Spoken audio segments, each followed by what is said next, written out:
Good morning, everybody, and welcome to the Board of County Commissioners meeting for August 17th, 2021. Would you all please rise and state the Pledge of Allegiance with me?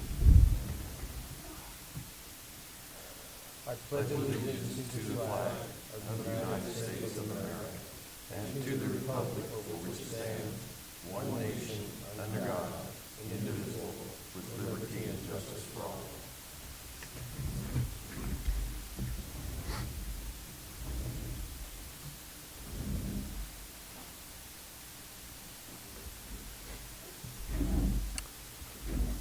All right. Well, again, good morning, everybody. We'll jump right into this, gentlemen. The first thing we have are the minutes of our last meeting. Do you have any additions, corrections? No, they look good. I would make a motion to accept the minutes from our last week's meetings. Second. Okay, it has been moved and seconded to accept the proceedings of the Board of Commissioners, Montezuma County, August 10th, 2021. Any further discussion? All those in favor? Aye. Aye.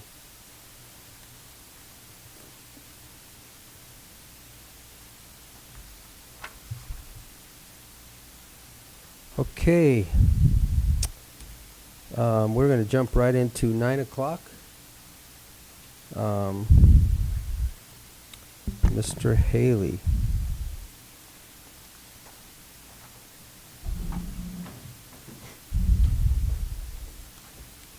So this is actually a public hearing, so with that, Kim, would you go ahead and call the roll?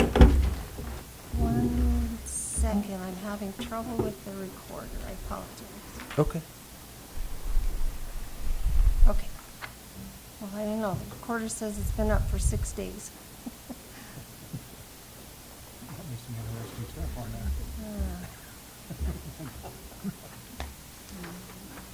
Okay.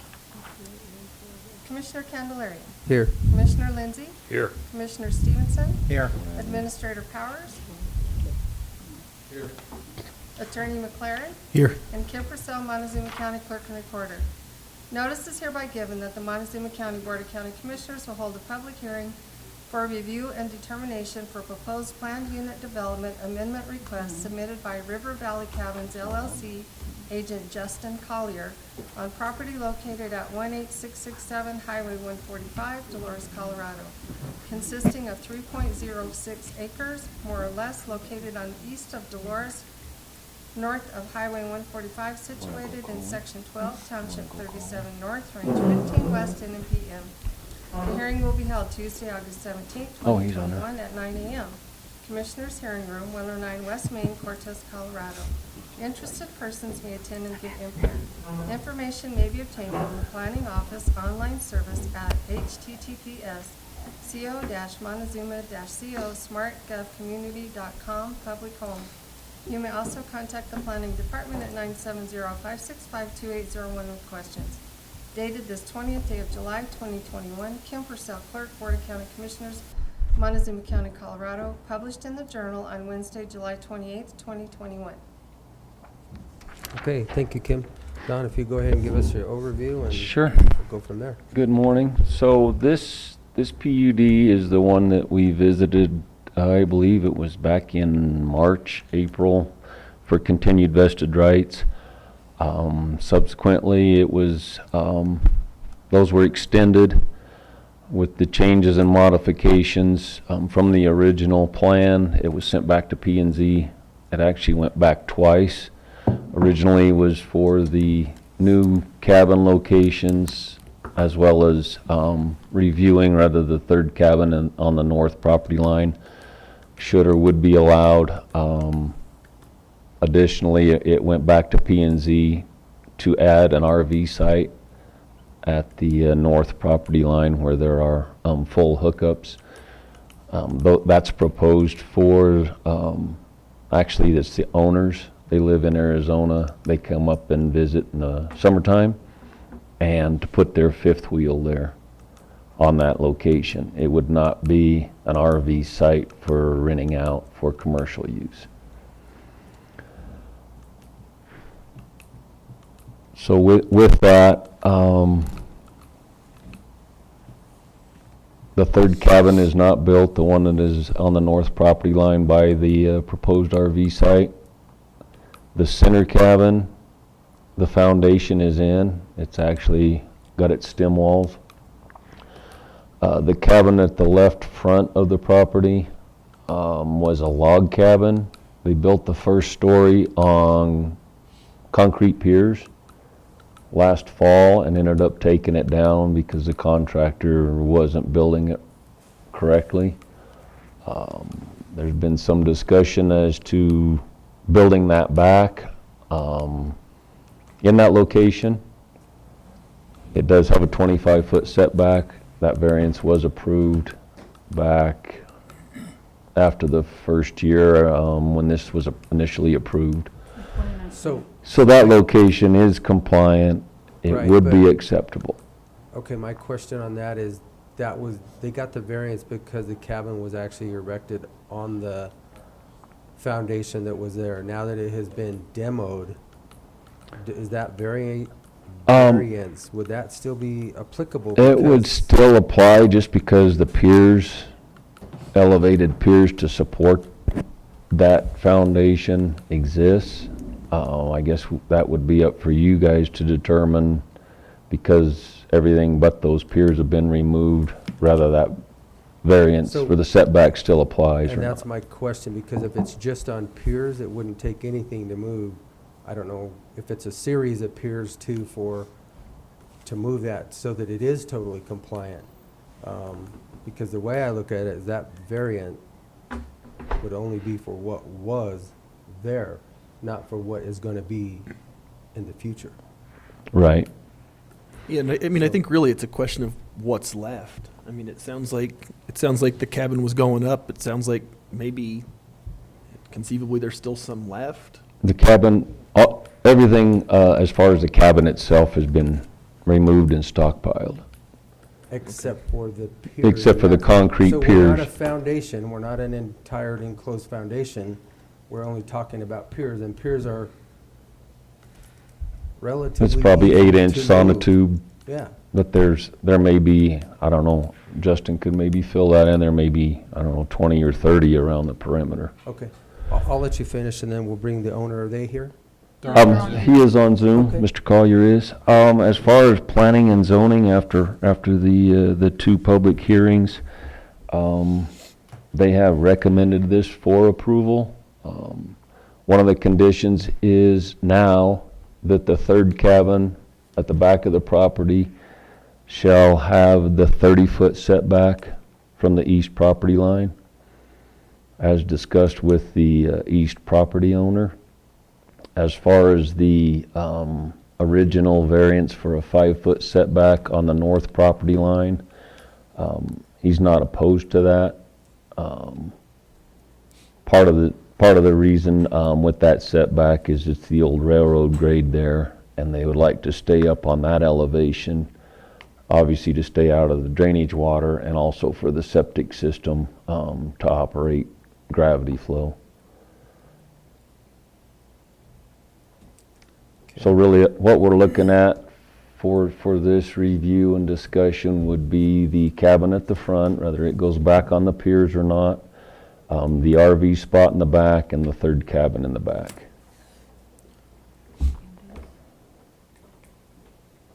Okay. The original application did state that all the cabins would be 1,200 square feet or less. There's no mention of if that's 1-story or 2-story.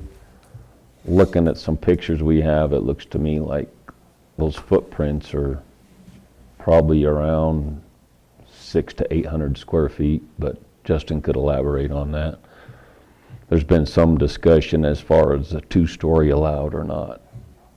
But if you're going off of the original application for square footage, I guess that might dictate, based on the foundation sizes, whether a 2nd story would or could be allowed. Okay.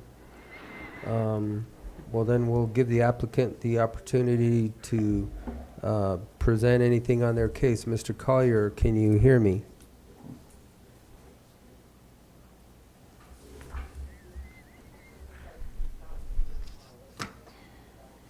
Shows he's unmuted. Yeah, he is not muted. Let me check the Justin? audio in case he's speaking, but it was also not turning green as if he was speaking. Mr. Collier, can you hear us? Yes, yeah, I can barely hear you. Okay, go ahead. You have the opportunity to present anything that you would like to present on this application. Did you ask me a question? I'm sorry, I can barely hear you.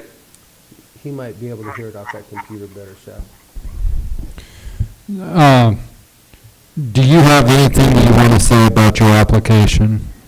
Yeah, I really couldn't hear anything that was said, so if you guys have any questions for me, I'm happy to answer anything for you.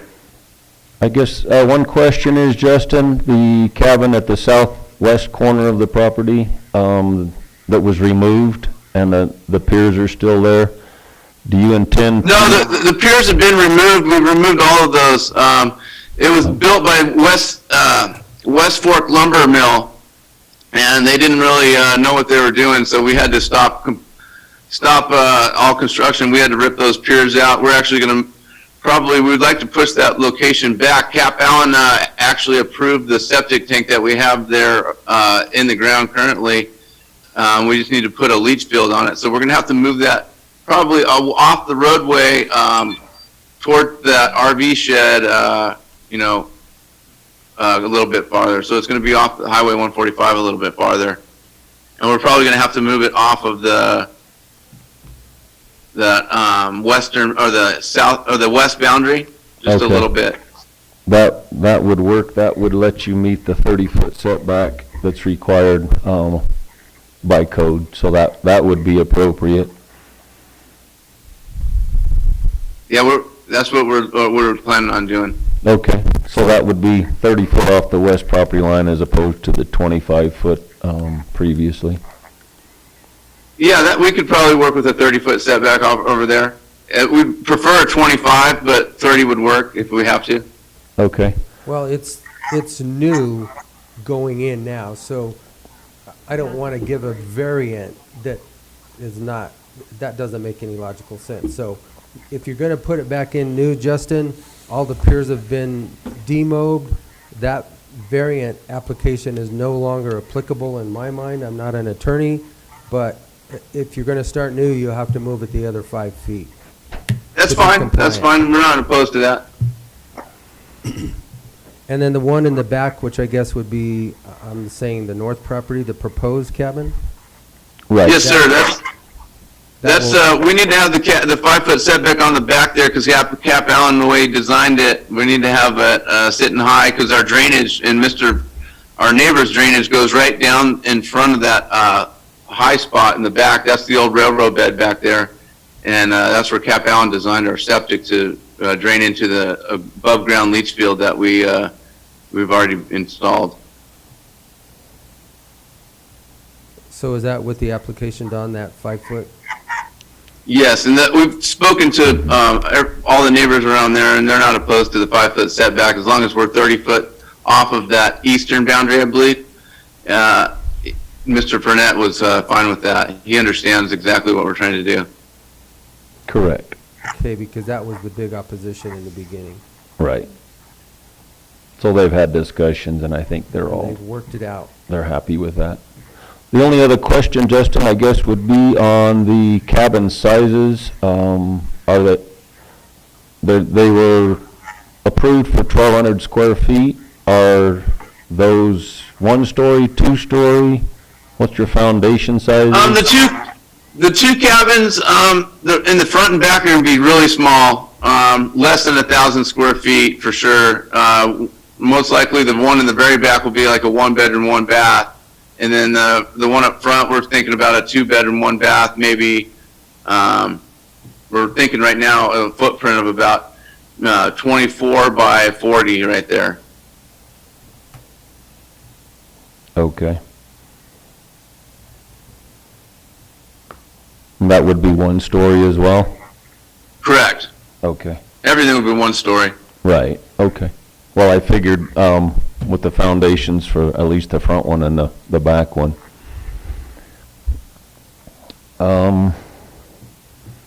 So there would be a total of one. If it's all built out and everything is there would be 1, 2, 3, 4, 5, 6. Yeah, there's 3 existing cabins when we bought the property. There's like 6. There were 6 septic tanks on the property when we bought it. And we talked to the health department, and we brought everything up to code and abandoned all the septic tanks that we needed to abandon. And we built the septic out to accommodate 3 more cabins, even though we're only going to put 2 on that system. Okay. So it's just a combination leach field type situation then? So Correct. they're all running into the one. Okay, Right. got it. So the only other caveat is that the RV spot would not be for commercial rental. It's for his parents' fifth wheel at the time they Correct. come. We're just using it. My parents use it for. They come out from Arizona in the summers and just try to escape the heat and get up there. Is that tied into that same leach field also, Justin? No, not currently, but in the future, that's the plan. If you look at where the red rectangle is for the RV site, just to the southwest corner of that is a septic tank. So that's currently where it's tied into, but that can be removed or terminated and tied into the big leach field there on the east property line. Correct, Justin? That would tie in with the septic tank from the Yeah, first and when property. we build the cabin in the back, we would tie that into the leach field. Correct. It should be gravity feed. So I see the proposed septic tank, and then I also see the septic tank, which would be, as I'm looking at the screen, to the left of the red RV Yep. site. Is that, Currently, that tank back there is just a pump tank only. It doesn't have any kind of leach field or anything. It's just strictly a pump tank, so whenever it fills up, we have to pump it. is that what you're going to tie for the RV tank to go into? Well, that's yet to be. It's a really good tank. If we can move it, possibly. Cap Allen thinks it might be a little tough, so we're trying to figure out if we're going to be able to move that tank or we're going to have to just put a new tank in. But we're definitely going to need to move that tank. Move that tank to where we can reach the leach field from a straight shot. Okay. Question? No, Cap Allen involved, I think the septic's been resolved. Okay. Well, then at this time, I will open this meeting up for public comment. Anybody wishing to speak for or against this application, please step forward to the podium, state your name and address for the record, and you can address the board.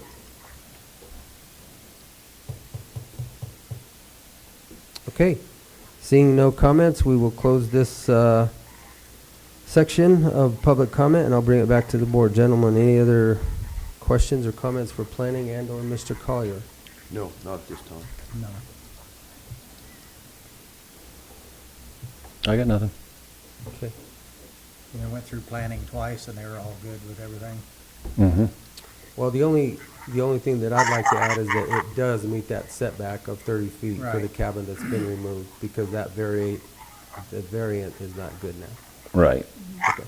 Look, can I just make sure we understand? So there's no variance except for the 5-foot setback in the back. Everything else will be standard. Correct. So the cabin that was erected, demoed, now has to meet the setback of the 30 feet. I understand. Yes. Okay. All right, gentlemen. I move we approve the amendment to the River ValleyCabins LLC agent Justin Collier on property located at 18667 Highway 145, Dolores. I'll second it.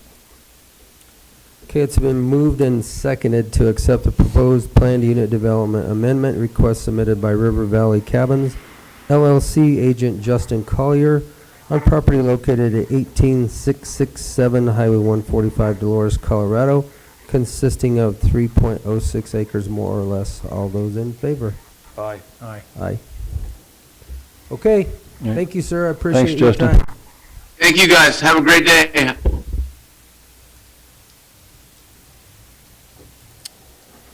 Okay.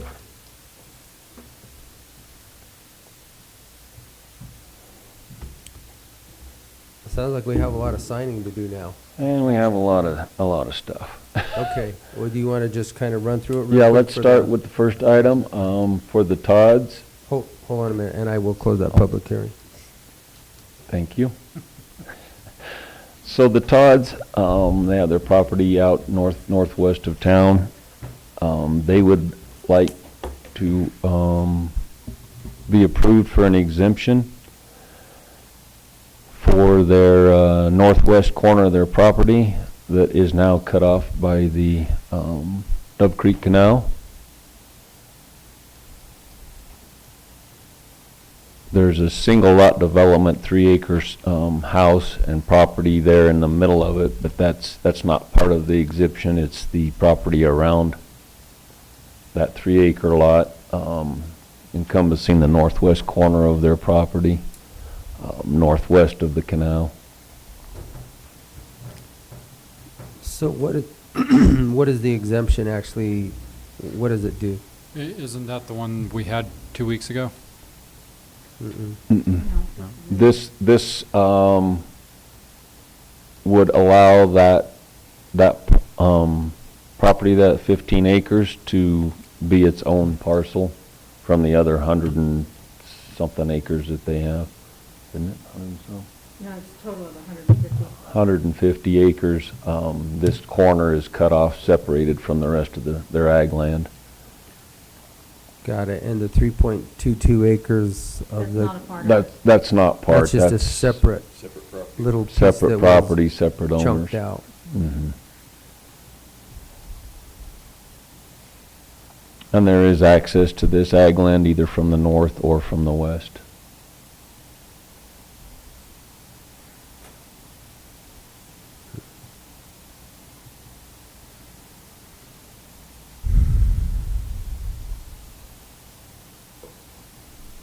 Any discussion, gentlemen?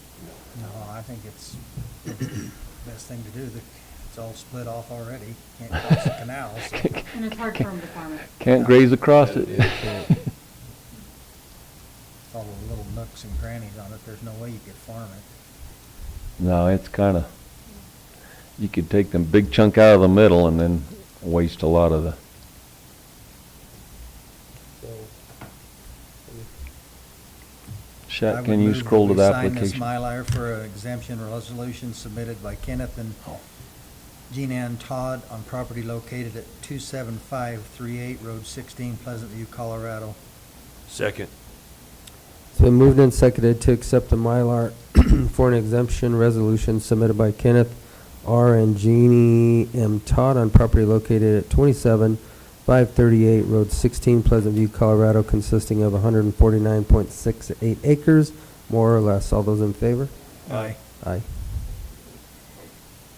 Thank you. Mm-hmm. Okay. Our next item is from Kelly and Stacey Weyand, a boundary line adjustment with the Whitmers.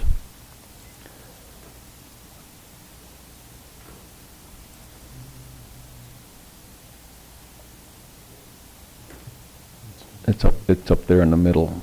There's that. So they would like to swap the 2 triangle pieces. They're in the middle of that plat. Just property for property. So that will help with the Weyand's center pivot for access on the rotation and just change the fence lines. Square things up. Just a swap. Okay. Any discussion? No. Question? No. Okay. Motion to approve, motion to approve the boundary line adjustment submitted by Kelly and Stacey Weyand and Carlos Whitmer on properties located at to be determined Road C and 21550 Road C, Cortez. I'll second it. It's been moved and seconded to accept the boundary line adjustment submitted by Kelly and Stacey Weyand and Carlos Whitmer on properties located at TBD Road C and 21550 Road C, Cortez, Colorado, consisting of 27 acres more or less and 7.18 acres more or less. All those in favor? Aye. Aye.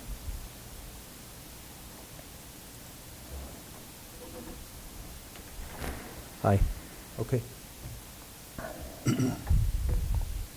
Then if we can jump down to item number 7.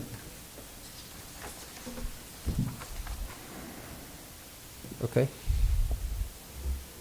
Carl, you wanna come up? So this is a variance request for a setback.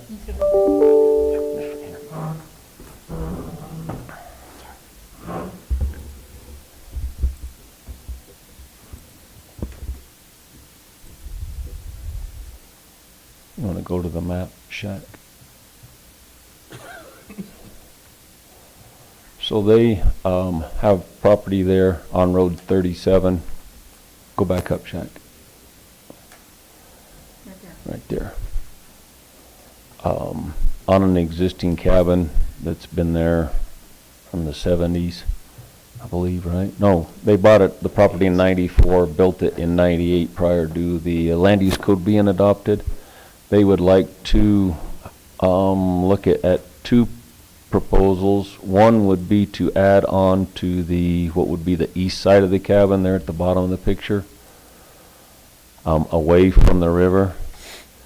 Scroll up a little, Shaq, please. Other way. The other way. There we go, thank you. And then the other thing they're looking at is proposing to build a new shop, garage, barn combination. The actual river, if you can see there at the top, are the existing river banks, but the dark strip in the middle is actually an overflow channel at the point that the river is at high flow. So there's, I guess, 2 ways of looking at it. From the main river banks, they actually don't need a variance for the setback, other than the proposed new building would only be set back 20 feet from Road 37. Road 37 is a red private road. But if you take into account the overflow channel, then they would need variance to the setbacks. FEMA's designation actually encompasses that overflow channel. The floodplain designation does? It's not in the floodplain. Oh. It's just If the you'll overflow. scroll down, Shaq, to Well, which the FEMA designation? second or third map. Right there, you can see the cabin, the green dot, Road 37, and then the overflow channel. Go to the next map. Right there, the red, or I guess it's orange, pink. That's the FEMA delineation of the 100-foot setback that pretty much runs right on the eastern edge of the existing cabin and just west of their RV lean-to right there. So taking that into account, they are not quite at the 100-foot setback from that overflow channel. So it just depends on how you want to look at the setback and which distance. If you go strictly with FEMA, then it would be a variance to our 100-foot setback. The septic and everything runs to the east, so it's back out of the 100-foot setback. Is there any reason you can't move the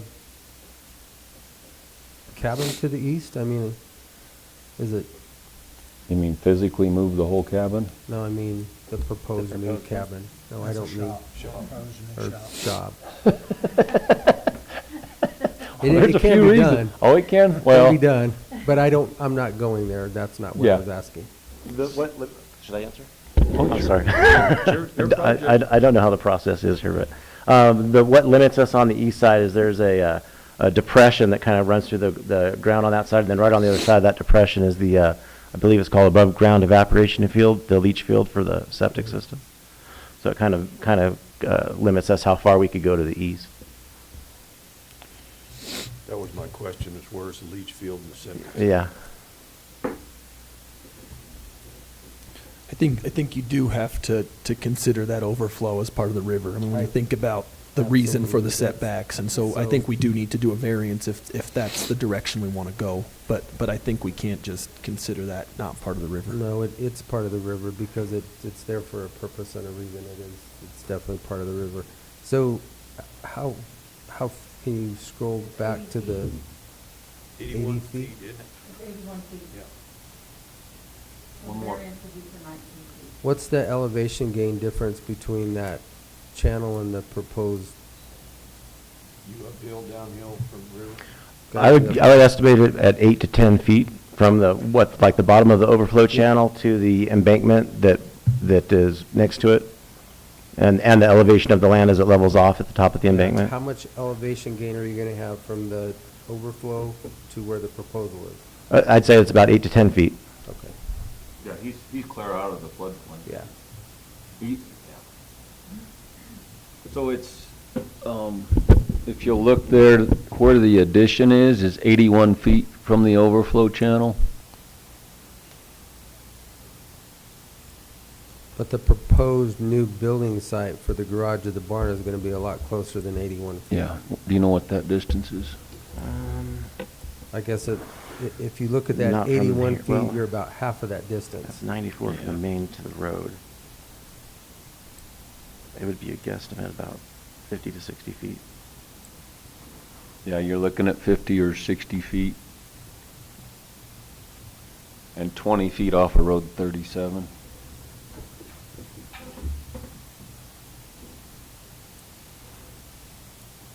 And that's just the proposed new building site at this time. So my question again is, why can you not move it back farther?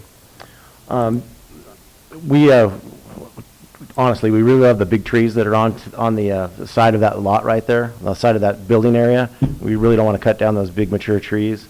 And part of the use for that building would be a RV storage. So it would kind of need to be at an angle to back in from the road into the RV storage.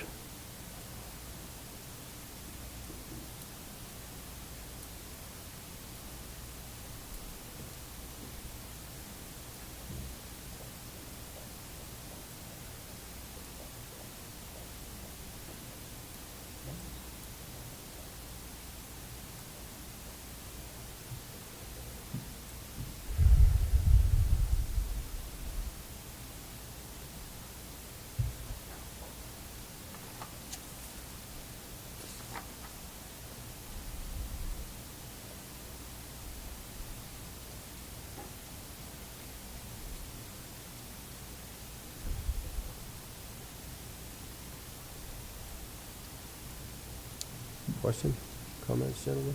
No, I don't have any. It should be the next to the last property on 37.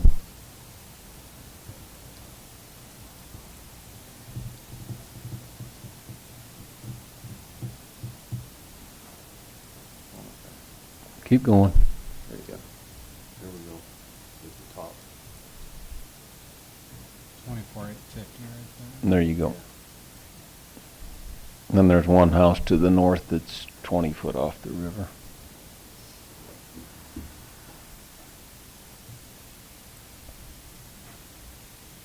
So these are the contour lines. Right. I've got the 5-foot contours on. So from here to here is 5 feet in elevation gain. So you're basically 4 feet, 5 feet above the edge of the overflow. Looking at the contour lines.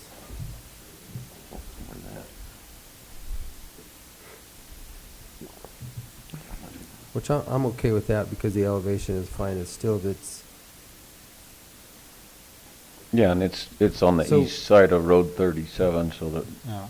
yeah. the road's built not to be flooded as well. Well, the road, it would be higher than the road anyway.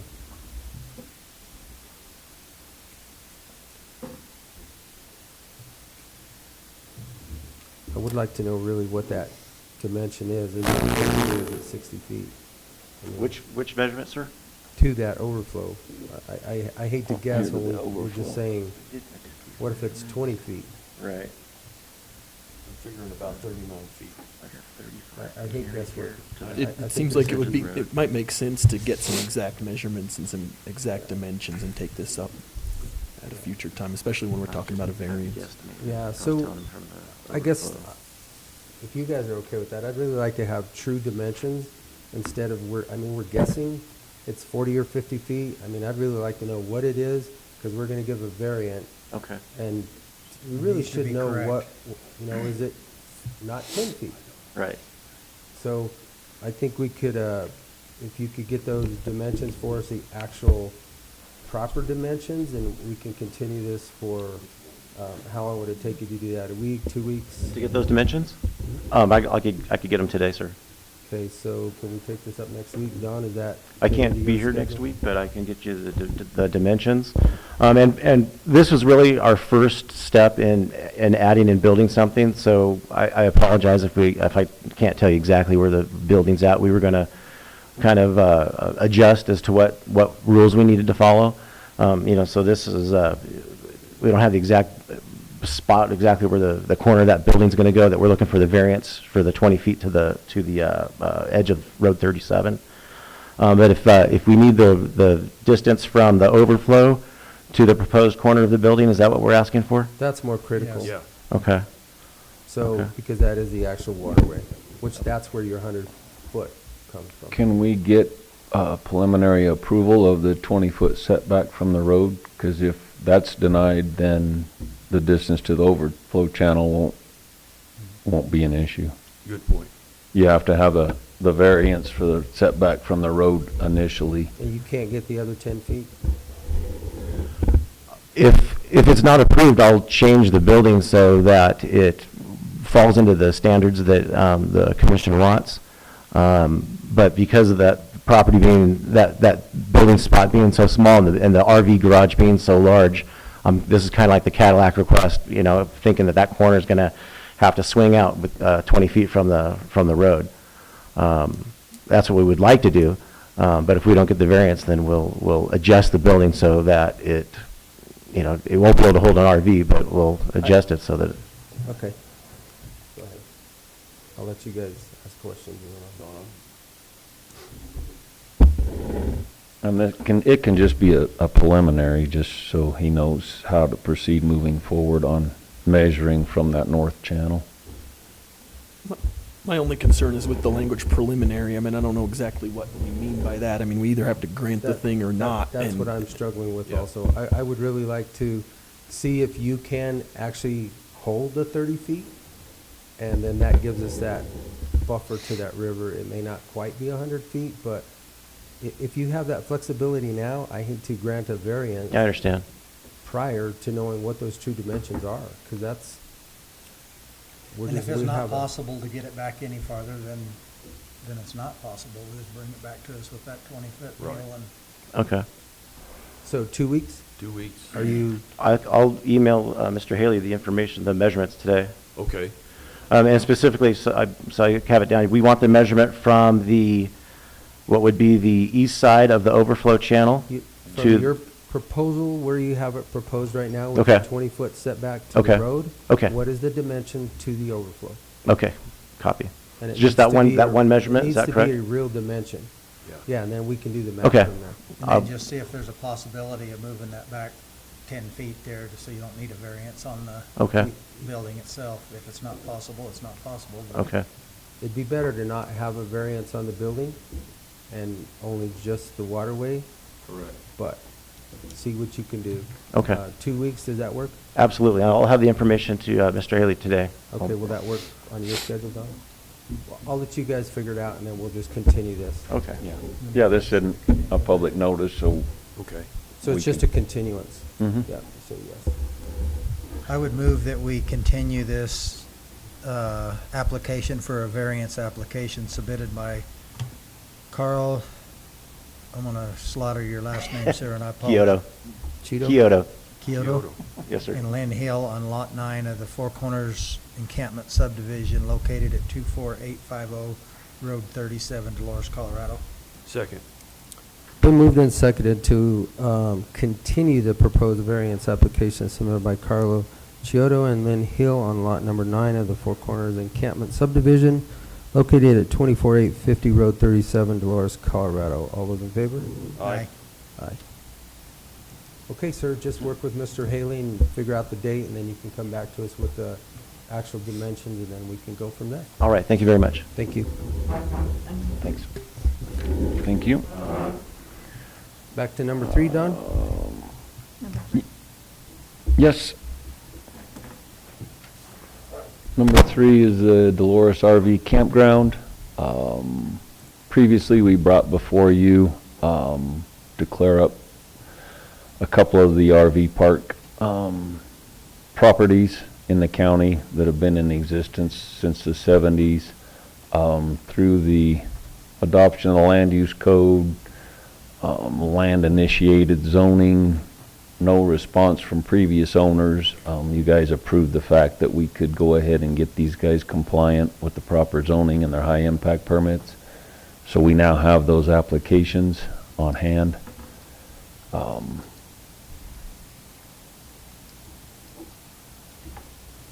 We have contacted the owners. They have signed the applications, and we did have them give us the distances of existing structures to the river, their septic lagoons.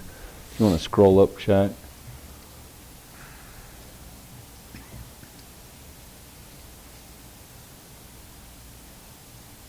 It might be on a different picture. Did you upload the one that has the, in the document? And give it to him for Elmo.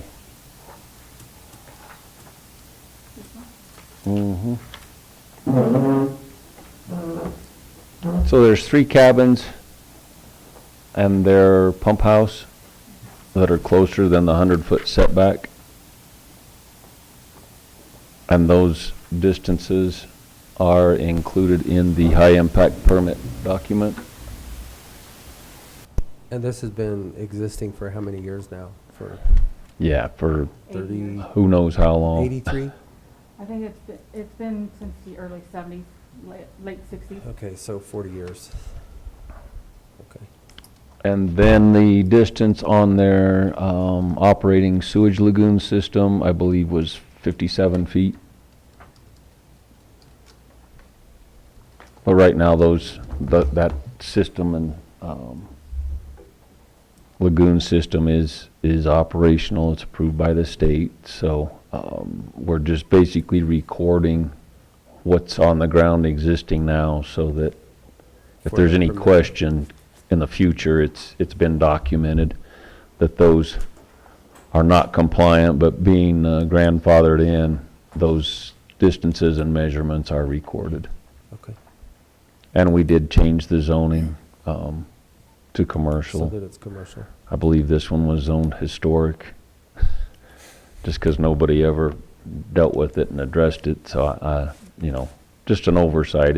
It should have been pursued a little more strictly to get them zoned accurately, but that didn't happen. So we'd just like to take care of it now. Okay, any other questions, gentlemen? Okay, what's your pleasure? Move we approve the high-impact special use permit for Dolores River Campground submitted by Elaine and William Weyand on property located 18680 Highway 145 Dolores. I'll second it. It's been moved and seconded to accept the high-impact / special use permit for the Dolores River Campground submitted by Elaine and William Ban on property located at 18680 Highway 145 Dolores, Colorado. All those in favor? Aye. Aye. Okay. The next one is the Stoner Campground. now labeled the Cortez RV Resort. Same scenario.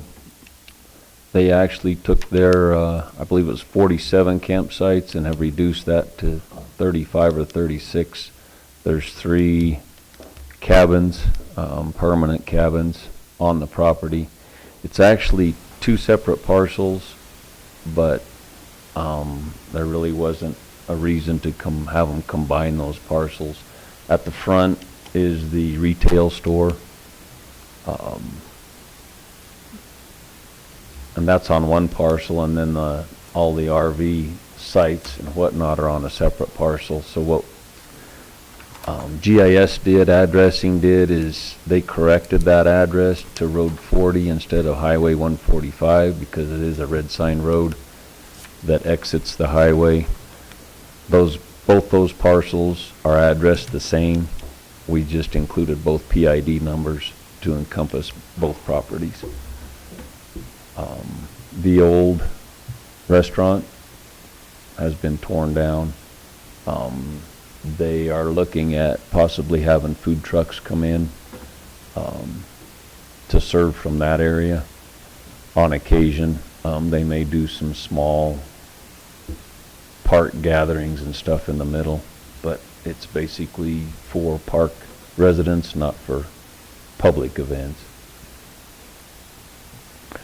So it's the same scenario there. So this was a grandfather. They're zoned ARES. 30, what'd you say, 37? 36, I believe. Existing RV spots? Yeah, they reduced it from 47 down to 36. They put in all new electric, upgraded all the amps for all the So there new. would have been no notification to people around there of what was going on? No. Okay. It's been operated off and on all that time, and they've just cleaned it all up and They've also upgraded the site. upgraded the septic system. Mm-hmm.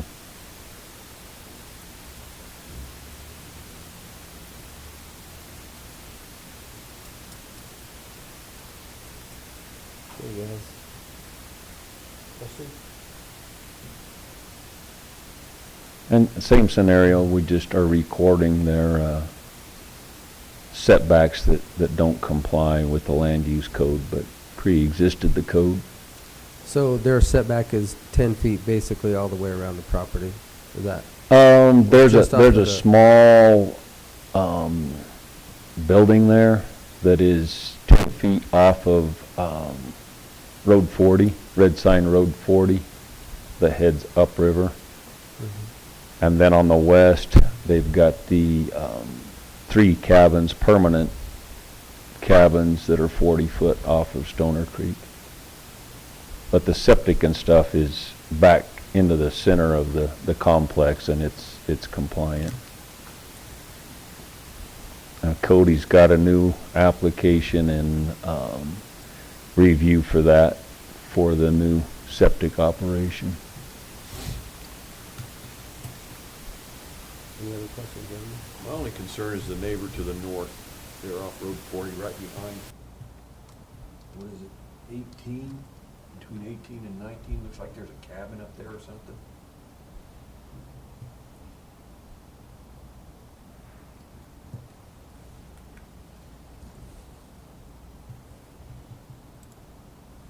Thirteen, 14, 15 of the cabins. No, there's a neighbor to the north, I think he's saying RV site 17, 18. 17, 18. See that little square that sits up there?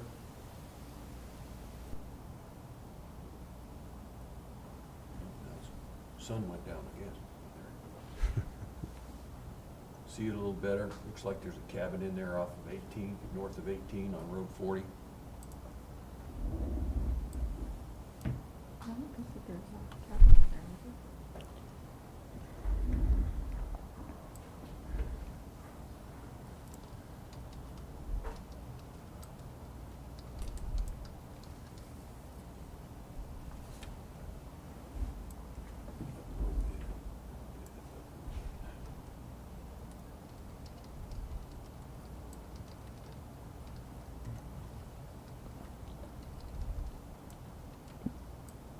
There you go, Road 40 shot.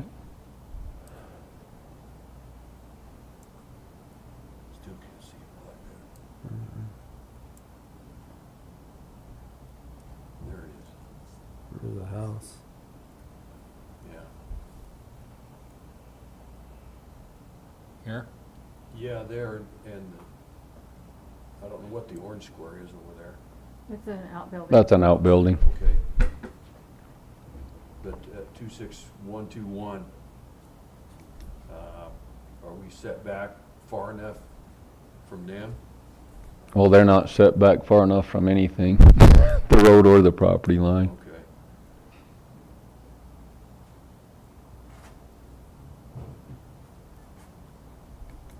It's another one of those existing from,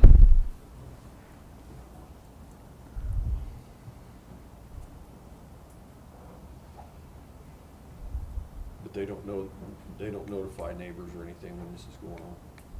no, 'cause basically, those sites were all there. Okay. All they did is consolidate some of the smaller ones into one with bigger amp service to accommodate the new RVs that have This has multiple been- air conditioners and, This has been a property that has existed since the sixties. Okay. Yeah. Any that's all other I have. question? Okay.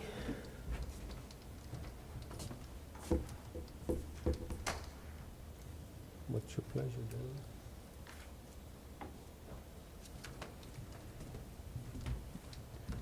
You got anything, Joel? No,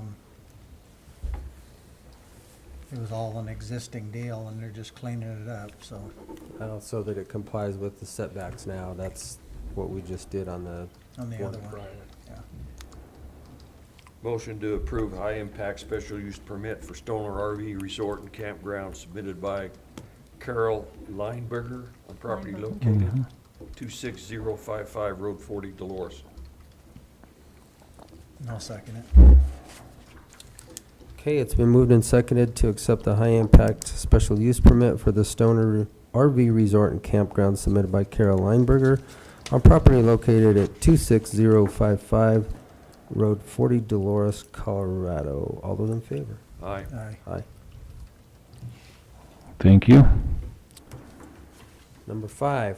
5, 6, and 8 are all signing plats of Signatures. previously approved Okay. subdivisions and the photovoltaic system out at Empire Electric's O&M building. Okay. And number 9 is on hold for right now. Okay. All right. Well, did you bring a good pen? All Brand right. new.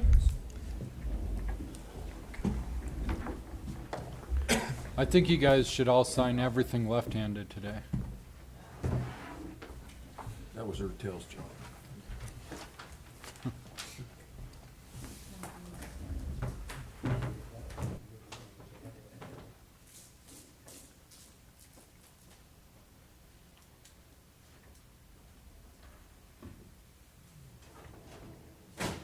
Owner of Lot 99 to use his property for emergency purposes.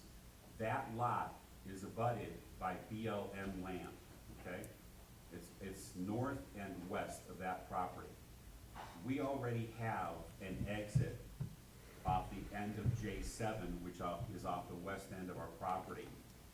The BLM property is there, and it will not be easy. We've met with BLM management, but we could put an emergency evacuation road on that hill, plow it out, and go down the hill and down south, and literally link up to our existing emergency evacuation road going west off to Highway 34. BLM management has basically given us a lot of the rules and regulations that we would have to go through to get to that point, including, I don't have the exact phrase, but they go in and they check for more artifacts and human remains and things of that nature. And we went on and on about this, and this could go on for years and years without even giving us a word to be able to say, yeah, this will work. So there's another option that we would be looking at that they had brought up, which is to buy that section of BLM land. That section of BLM land, I don't know if you can bring that up on GPS or not, it's completely landlocked. It's public land that no one can get to unless you own the private land surrounding it. There's no way to get there. So I'm looking at the second solution being that perhaps with the county's help, we can investigate having the BLM put this property up for sale, and they already said they're trying to sell various pieces of these properties that are landlocked, and perhaps going ahead then and using that for our emergency exit road, like I said, tying down to our original one that we currently have. I think I have one more. So this road, if we did it, would be about 7/10 of a mile instead of 2 miles. And I've always been taught, you know, shortest distance between 2 points has gotta be good. So this area that we're talking about on BLM land is rugged, it's not easy, but it's the shortest distance. It's about 4/10 of a mile on hills, and then 3/10 of a mile on flat land to get us and connect us right back to our J7 cul-de-sac. BLM has given us no alternatives, none. So right now, we're landlocked. We don't have a solution. And so we are, as I put in there, we're trapped. People on the bottom, if there's a fire or any kind of obstruction on that hill, we can't get out. We're locked in. And I think you all know the history of or maybe probably don't know or have parts of the history of Cedar Mesa ranches. But we've had people who have moved out because of these situations. They bought in, they came in with an expectation, thinking, hey, I'm gonna move into this beautiful community, and the reality is that they see that we're trapped. There we go. So if you look on the bottom right-hand side there, you'll see in beige, that's all BLM land. At the top left portion of that is where our private homeowner has agreed for us, right there, bingo. And then we would have to kind of go south and then jimmy around to the west on the other private property, which is the hollow property, and then we would literally have to go hollow property all the way to 160. So there's no solution for us there since they are not allowing us access.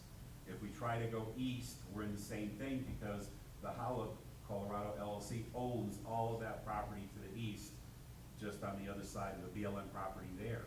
So again, we can get to BLM, but we can't get to an escape route. We can't get to any kind of a road that would let us take people, and especially the trucks and the trailers, and evacuate properly. So the one on the west side there we go. We go all the way to the top of the hill, and keep going. There we go. So the red is state land, I believe. Maybe one of you can assist me with that, but I've been told that Yes, that's why it says Colorado. yes, that's red. state property. So the one we're talking about is right on the left-hand corner that abuts the red state property and the BLM property. And so that one is the one that we would be talking about. Do you have a laser pointer by chance? No, but I've got a wooden pointer. All right, well, here, I'll use the wooden one, or I'll use the finger.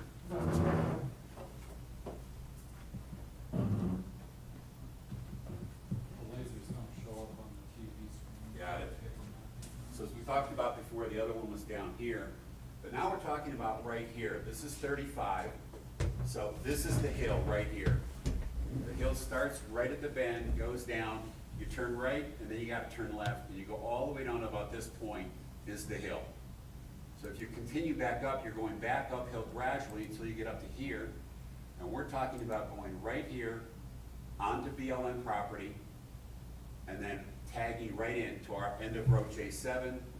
The current evacuation route is right here, kind of goes around, connects here, and goes right out the campground road to Route 34. So, two options. I don't know if SB 2477 can help us at all. I don't know what direction to take with that. I don't know if those old wagon roads that we're showing in 82 or the easements that we're showing in 1965 allow us any kind of leverage whatsoever. And I don't know if this is a viable option either, going ahead and trying to purchase the BLM land so that we can go ahead and put ourselves in an emergency evacuation route. But that's pretty much what I wanted to have to say today, so that we could at least start a discussion and hopefully get some direction on what to do here, because this is totally alien to me. totally out of my field. Well, we actually have some people in the room that can actually comment and that are going to obviously have more knowledge of the BLM, because we have the BLM here and we actually have a fire chief in the room. But some of the questions, I realize you have a problem. This was an extremely contentious subdivision back in the late 90s. Commissioner Lindsay was actually a commissioner at that time and was here. So he knows the actual whole process that was laid out at this point in time. So the questions that I have for you, so if you had a fire in there tomorrow, this is an escape route, obviously is a good thing to have. But what have you done today if you have a fire tomorrow? So here's my questions. Is something that you can do within your HOA is how actively have you been with fire mitigation? Because if you haven't been, you need to be. Yeah. And you need to get it going today. So that, by reducing your fuels, by getting it properly done, keeping your safe distances from your houses, so on and so forth, is one step. The next is, where are your safe zones? I don't see one lot that's established for a safe zone for the bottom dwellers, as you put it. I mean, those are 35-acre lots. Are there good places for a safe zone? And wildland firefighting, and I'll let Chief Balfour speak to this in a minute. Firefighters are stuck out there all the time. You have to establish a safe zone that if they need to get to the spot in case everything else is cut off, where is that? Where is that established? You can do that tomorrow. You can do that today, right? So the road is probably, again, this was, if I remember right, was super contentious. And we today, if you don't have two means of egress, are extremely It's not gonna pass. not going to pass. We've just done one recently because of the advisement of a fire chief. This one is a heavily wooded area, and it's been a problem since 1998, since it was approved. Thirdly is, do you have a manned fire station? And you can do that depending on how you can communicate with your jurisdiction, and that's probably Mancus. But if you get on that fire quickly, immediately, your potential of further spread is potentially reduced. So those are the questions that I have for you, because if you have a fire today, what have you done to mitigate it prior to just coming in here looking at an escape route? Can you answer those questions? Yes, I can. So in 2019 and in 2020, there was literally no fire mitigation in CMR HOA that I can find through any of the meeting minutes. So when I took over, one of the first things that I addressed was fire mitigation. And Dr. Steve Campbell is also here with me, and he and I were meeting right from the very beginning on developing a community-based volunteer system to start on mitigating properties. So I ran into several roadblocks from several of the lot owners and several of the members, and I have literally just pushed forward through that. And so we now have a community-based volunteer system. We now had our third such community volunteer day this last Saturday, and we have volunteers throughout the development that come together, and we're going through, we mitigated, I know it doesn't sound like a lot, but we mitigated about an 1.5 acre property on Saturday. And if people had done that from 1998 forward, we wouldn't be having this discussion. But we're going to continue doing those mitigation efforts every 2 to 3 weeks. In addition to that, I was able to contact a real company on the Navajo Nation, and these gentlemen come, and they are now assisting us with our mitigation efforts. We give them the firewood. So it's a real Navajo Nation company. They come here with crews, they come here with their trucks and trailers, and they take away the dead wood. So they're taking the firewood, we have a slash, we have the capabilities, and we're chipping a lot of the slash, and others will be slash piles. So I've been in the job since March. So right now, we've got we have 4 properties that have now been worked on, and we're expecting that by the time the snow falls, we're probably gonna do at least another 4 properties. I look at that and say, at least that's better than what happened in 2019 and 2020. So yeah, from our perspective, mitigation is number 1. That's the number 1 reason, and it's the reason why I had Sheriff Nolan, Jim Spratlin, and Fire Chief Espromonte at our May meeting. to talk about these situations, and we understood that we have to take action on mitigation that didn't happen in the past. Now I want to just explain that too. In the past, the business model that the previous administrations used was grant-based. What does that mean? It means they would go ahead, they'd either apply or work with a grant through one of the agencies, they'd wait for the grant to be approved, and then they would look for resources to go and perform the mitigation. And as you can tell, 2019, 2020, nothing happened. We flipped the model completely over. We are not grant-based anymore. We are community volunteer-based. We had 15 people. It may not seem like a lot to you, but let me tell you, 15 people on Saturday with chainsaws and our wives out there and our friends all pulling slash aside, we made progress. And so we do it this way, and we're applying for grants. And if we can get the grants, great. But otherwise, we're moving forward with our mitigation efforts. So we're completely in line with you on this.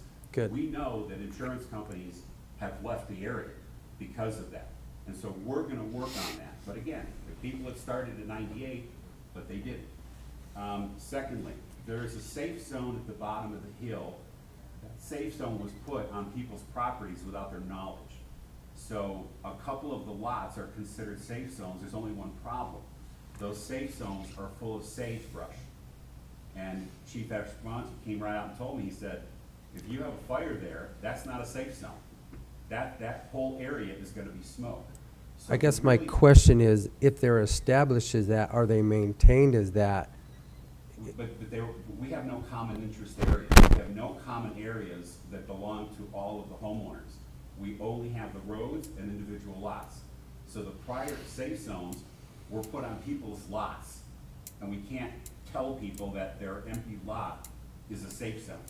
So do we have an area that is a common area that's a safe zone? The answer is no. We would have to use people's property to do that. That would be maintained and cleared. Is that something that we could pursue? Yes, but I don't know legally how to do that. How do we tell people that we're gonna need to use parts of their property as a safe zone during a fire? I don't- know how to do that. I don't think it's a tell. I guess my question should be directed differently is, have you communicated with those people, whether vacant or property owners here, to purchase their property just for a safe zone? To purchase it? Sure. If you're looking at I purchasing have no way BLM of property, purchasing that property. I'm talking your HOA. The HOA is the one that's Right, coming so with the CMR request. HOA, we have $76,000 a year of revenue. That's it. 65,000 of that goes to the road maintenance and snow plowing. Okay, it was just a Maintenance question. overhead. And then what about your defensible space? What are you guys doing within the subdivision that you all can do for a defensible space? What's your criteria for that? I have none right now. Okay, I can even answer that question to your thing. well then, I would There's- recommend that you probably get with Forest Service. either your fire BLM, chief fire or chiefs. their firewise or, Yeah. I think that help people create. If you want to, sir, come on up. I can't have you sit in the back. I have to have you come up to a mic. You will. Is this gentleman with the presentation with you, sir? Oh, yeah, Dr. Dan. Yeah, go ahead. I should have brought you up in the beginning also. Right.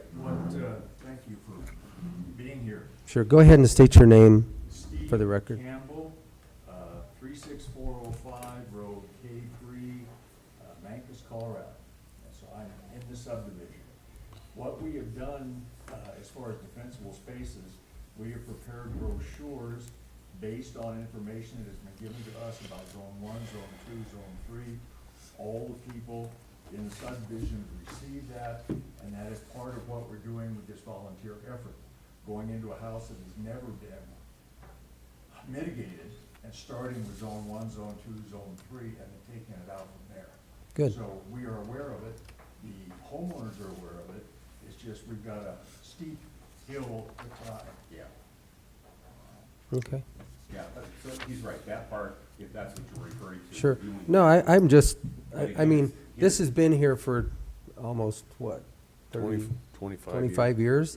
Yeah. Everybody knew this was a problem in the beginning, and here it is now. Not saying that it's a problem for us, but it is a problem. And then my last question was, have you manned your fire station? Or can you man that fire station? Or have you talked to Mancos I mean, what can you do with that? Because in the beginning, and correct me if I'm wrong, I wasn't a commissioner at that time, but that fire station was placed there for a purpose. Yeah, so when you say man, Man it, is it manned 24/7? Oh, no, Is no, somebody not there 24/7. in case you have a fire, that the fire can be responded to within a short period of we time, and can. hopefully, Two of our residents are certified Mancus Fire Department volunteers. And they have access, and they can immediately get up there and bring the first water truck out. And obviously, they'd be calling for backup at that time. sure, So our issues are not with the normal wildfire. I mean, Chief Escobar has been very open and honest with us, that many of the wildfires we get are barely quarter of an acre, but it's the response time that is crucial for them. We're looking at a situation that if we have an extremely dry year, as we had several years back, well, this year. well, we were actually pretty good this year. I mean, I know people were thinking no, but actually for us, it was pretty good, and we've been having quite a bit of rain. So we have more people there now that are watching. I send emails out every week or two, the entire HOA, kind of like a little newsletter, and people know now who to call. People know to call it in, not wait to see if somebody or if your neighbor called it in. Fire dispatch 911 would rather get 10 calls rather than get 0. So we have more people watching out for these things, and we do have that fire station, but we're looking at it from the perspective, if something does happen catastrophically on that hill, we're trapped. We can't get out. Okay. This is what was created 23 years ago. We're all inherited. More than once, I've fought fire up there with air assets. It required, days to corral that fire. We still have a lot of old growth that. Yeah. I'm just gonna be honest with you. We have a lot of homeowners that are working on their mitigation efforts, but we have many who are not there because they bought the property, those 35 acres are there, it's beyond rugged terrain, and it's all old growth, much of it's dead. That's gonna go up. When that goes up on the west side of 35, it's gonna just come over the hill to the east side of 35 Hill, and that's gonna take us out. That's gonna trap us. So we're not saying to you right now, oh my God, this is something we have to get done tomorrow. No, What we're I- saying is, we're looking for a direction to be able to take, to set up at least a 5-year plan on what we can do to have a viable emergency evacuation route for the majority of the homeowners in Cedar Mesa Ranches off the back end. Which I absolutely agree with that. And obviously, the fire mitigation is number one. Oh, That can be done right now, every day. The people that live there need to understand the situation that they're living in, that was created years ago, and it's just getting worse with the decline of our moisture. So,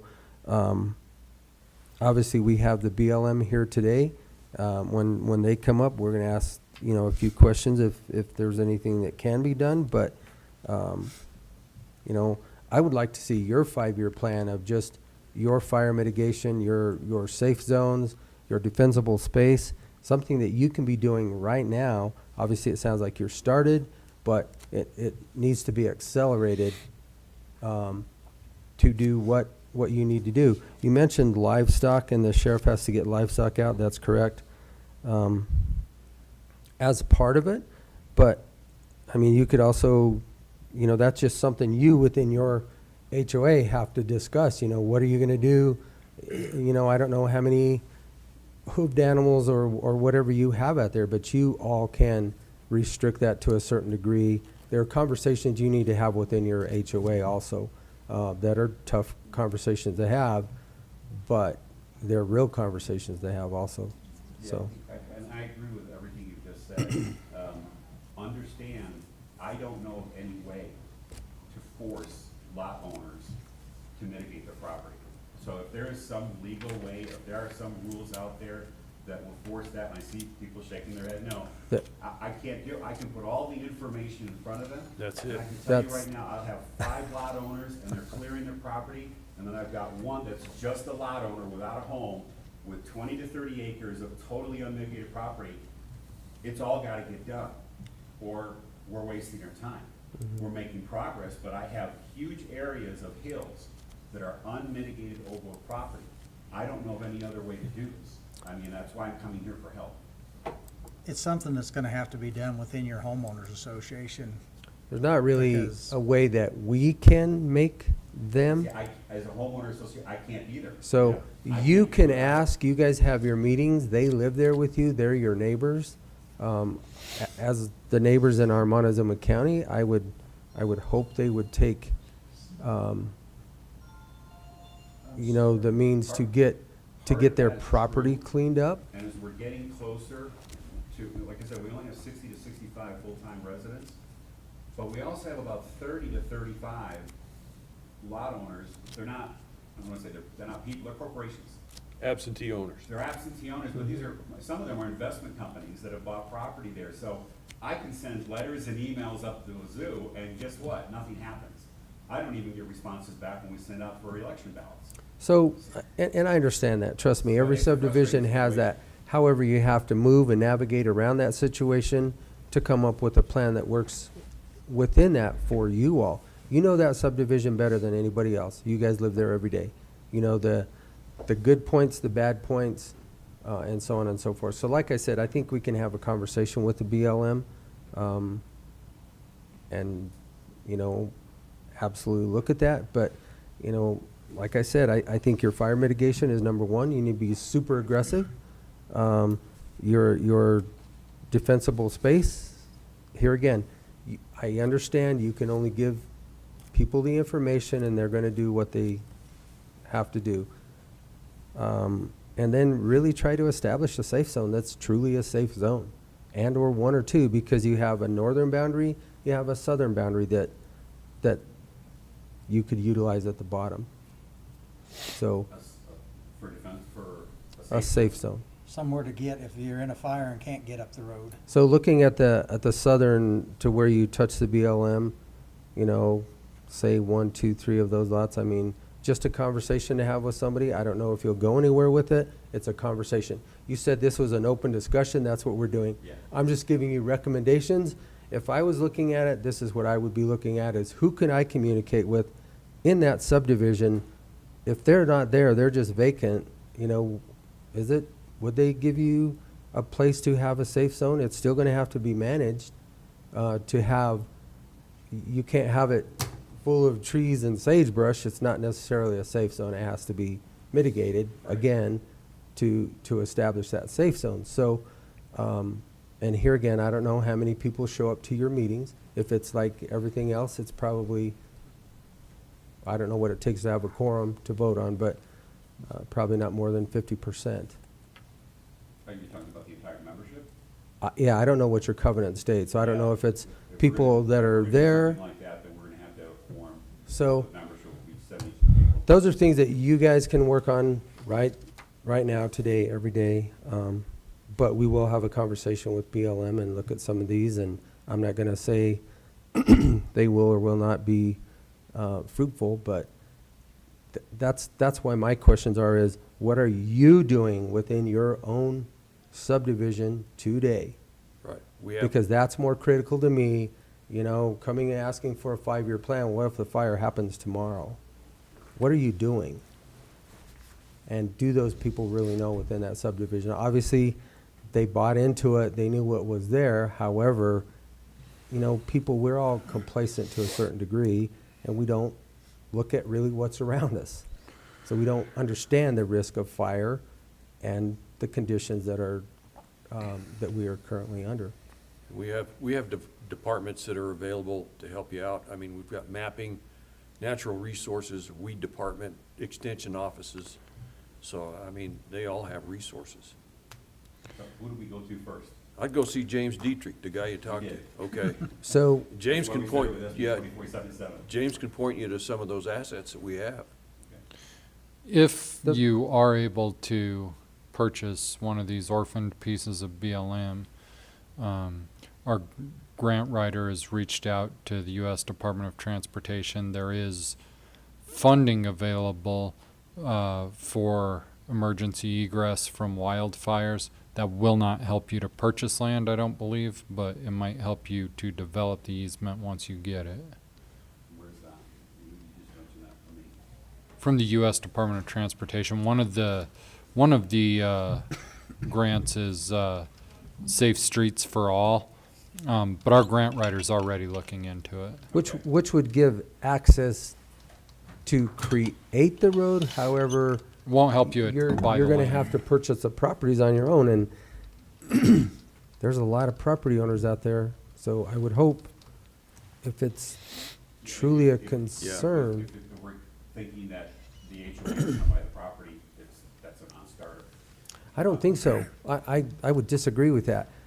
Purchase it over a members could all period of give more years money. and tell everybody or ask, I mean, I don't like to use the word tell, but ask everybody to say, hey, this is our potential 5-year plan, and it's gonna cost us X, and we need Y from you every year for the next 10 years. You can achieve it, it can get done, but it has to be done in a systematic approach, logical approach, and a plan that people will buy into, because obviously it probably is gonna take you 10 years or 15 years to actually get the property paid for. I don't mean So- but I am gonna respectfully disagree. In talking to BLM, we wouldn't even know how much money it would take once they put it up and it goes up for auction. And then we would be up against other bidders. And I would have to make sure I have the cash ahead of time. So I would have a huge number of unknowns. So understand that if we're looking at a $250,000 purchase there, that we're talking about a huge amount of money in an assessment over a 5 to 10 year period, that all of the board, all of the members would have to agree upon. In that case, I would need a 2/3 majority of the membership, which will be about 92 people. And so here's the rub. If I get 95 people, I now have to work with the other roughly 47 people and say, how am I gonna get the money out of it? In some cases, just getting the $550 a year dues ends up we having to go to small claims court. Now if I've gotta go and get thousands of dollars over a 5 to 10 year period, that's why I said it's a non-starter. Because I have to do all of that before, in a hypothetical sense, before I even know exactly what my cash outlay is going to be, which I won't know until the auction occurs. And if the auction occurs and we have to drop out of the bidding, now what do I do? Now I Okay. don't get the land. So there's a lot of unknowns there for me, a lot. Sure, and I understand that. Trust- Right now, for us, it's a frustrating situation because people have known about this for years. A lot of people have just left because of it, and it just skates along. And we're trying not to do that. We're trying to do the right things. We've probably done more for mitigation in the past 4 months than have been done there in the past 3 years. Right. So we're And- moving on mitigation. But I have to be able to show the homeowners that we're moving on doing something for an emergency evacuation road also. Because it's a strong concern to people who are there.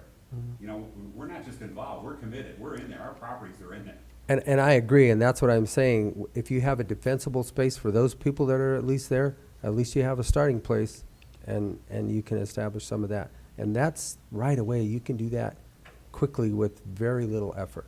So the BLM is actually here. I'm going to go ahead and bring her up. And that's the thing, I would work with the BLM, whether to purchase the land or get an easement across there. They give an easement for J7 to go out to Road 34 when this thing was built. That part's not an issue. The issue I know, is but they it's did private this to property. start with, and if they hadn't have done this to start with, this whole thing wouldn't even have got done. Yeah. How do we approach, though, the easiest is on the southern end, the southeastern end. How do we approach, or can we approach, the Holland LLC and try to get them to grant us an easement? That's Well, you could buy that chunk from the BLM and then barter with them. that's a tough question because it's a private property. We can't eminent domain it for an escape route. I don't believe. Here again, I'm not an attorney, but that would have to be an agreement between you all as a subdivision and a private property owner. So there again, I understand the situation that you're in, but this is Miss Connie Clementson. She is with the BLM. So since we're talking about the BLM and she happens to be sitting in the room, we're going to bring her up here. So, Connie, we're going to give the mic to you. Good morning. Can you hear me? So we have been meeting with the Cedar Mesa Homeowners Association on a variety of occasions. And for the record, yes, there is currently an authorized escape route as indicated out to the west of the property.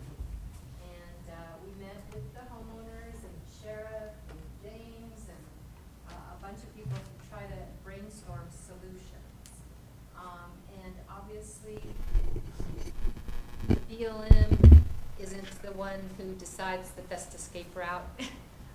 We talked to the sheriff and the fire department, Jim, about what the best way is, and you're right.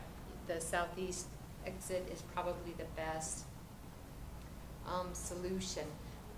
Moving over to the west exit that Alan had mentioned, the BLM indicated that we could analyze a route that goes up out that northwest corner of the subdivision, wrap around and tie into the current. Can you scroll down, Shaq, so we can see that? Which is the one that Alan had identified. Yep. Up and around through the BLM, adjoining the state land. We indicated that we could analyze that. You know, we have laws that we have to follow, environmental assessments, and that can take some time. But I think the things that we pointed out, and we didn't say that we wouldn't do that. We just said, wow, you're gonna have to pay for the environmental assessment. You have to do all the wildlife surveys, Yep. cultural surveys, all Yep. that stuff Yep. that you had Yep. mentioned, Alan. And certainly that is an option available to the HOA. Our concern was, could the people on the very far side of the east side of the subdivision actually get there to the west side of the subdivision to be able to exit there?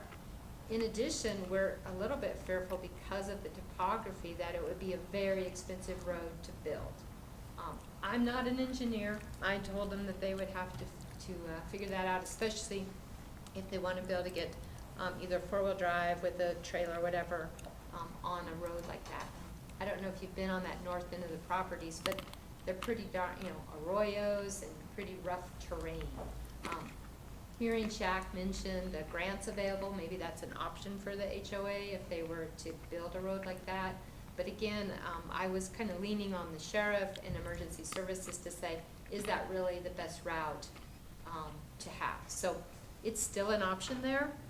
As far as purchasing the property, that particular property hasn't been identified for disposal under our resource management plan.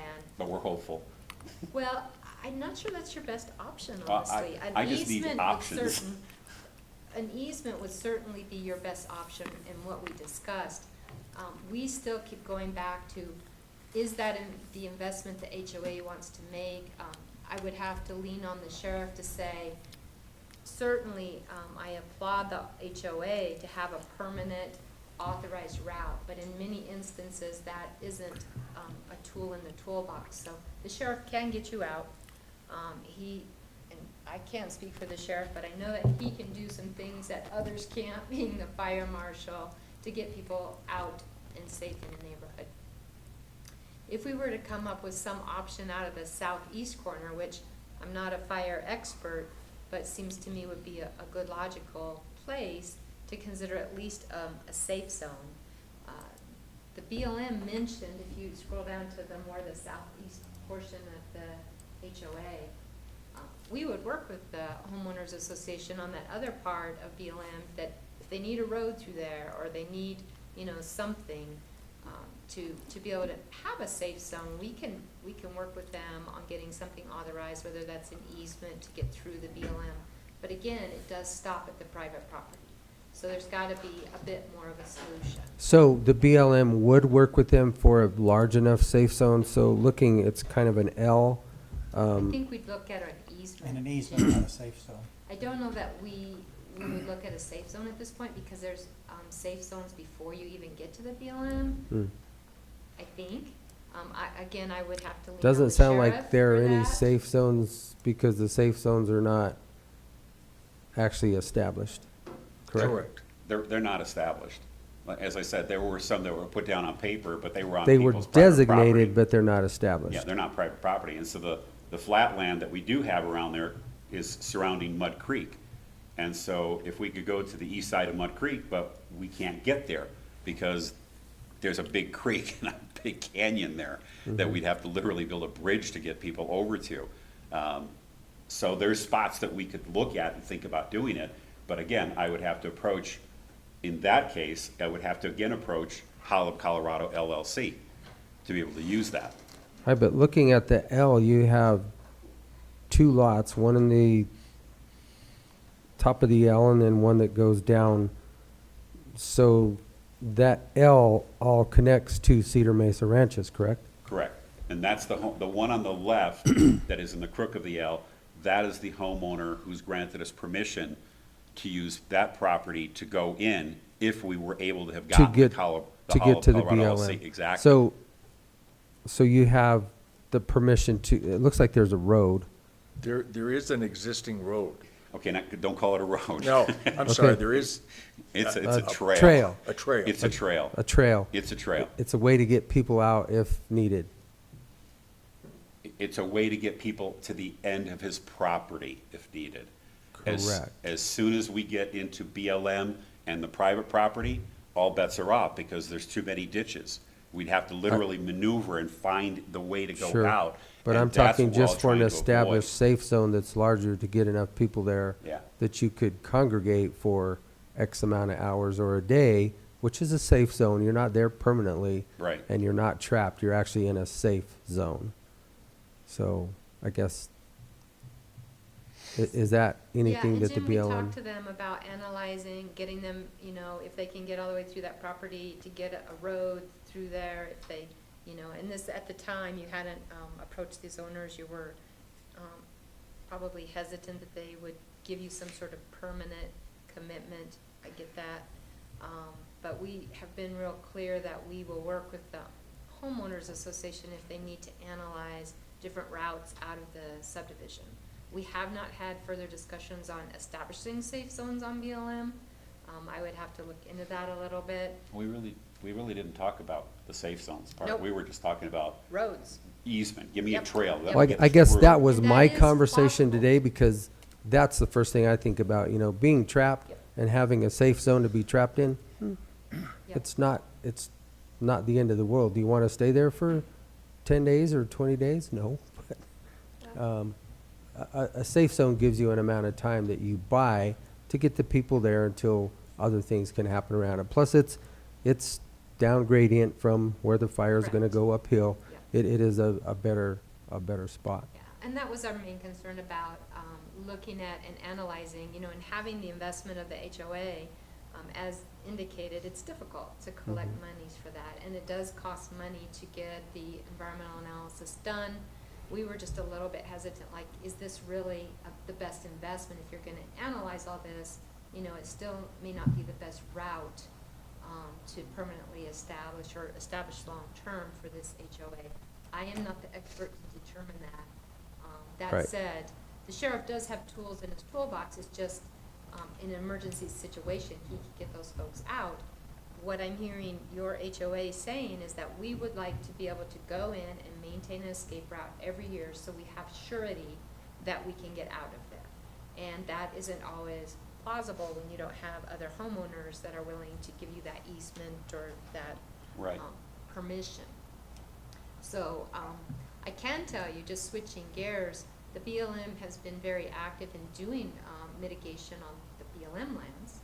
And we actually talked a little bit more about that road just to the north of the L, as you call it, Jim, BLM. We have mitigated all the properties around the subdivision, which is yay, good, that's a good thing. We had left some tree line on the one BLM on the west side of the BLM there, per the homeowner's request to kind of make it, If you could scroll up.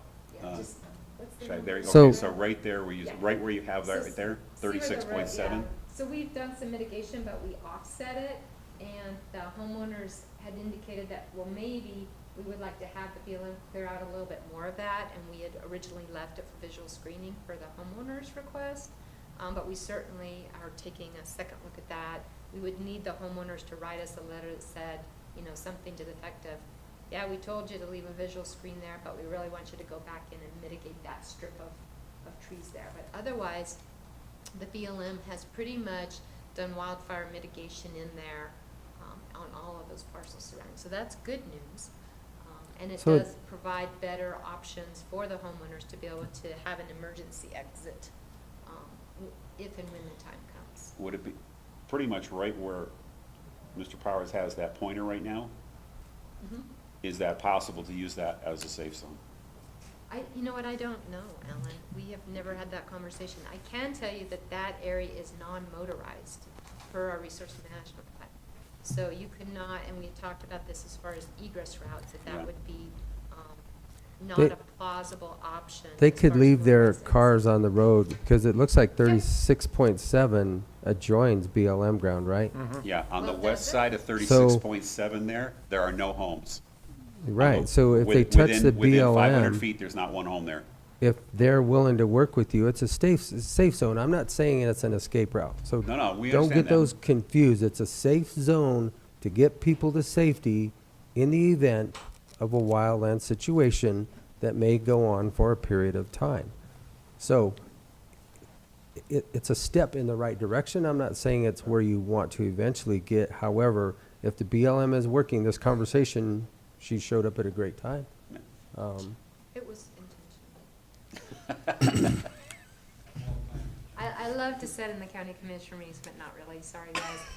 I was here to listen to this presentation and to offer up that the BLM has been working with the HOA in the limited capacity that we have, because quite frankly, it's not on us to come up with an alternative for the neighborhood. Right.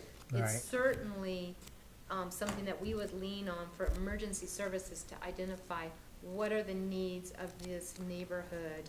And then if it does involve a BLM proposal, then we're sitting at the table talking, but we Sure. certainly shouldn't have to solve it. I feel like we've done our part in wildfire mitigation. Now, somebody needs to help figure out, number one, do they need to have a permanent egress? The HOA is saying, yes, we feel like we do. Number two, can't get that where the safe zones, I agree. Wildland firefighters have safe zones every time we walk out the door. We identify those first and foremost, and we mitigate and we maintain those. And then three, what are your options as far as the east side of your HOA to get folks to either a safe zone or out of the neighborhood? BLM does surround it all. We're willing to work with you to analyze that. Maybe eventually you would get a road.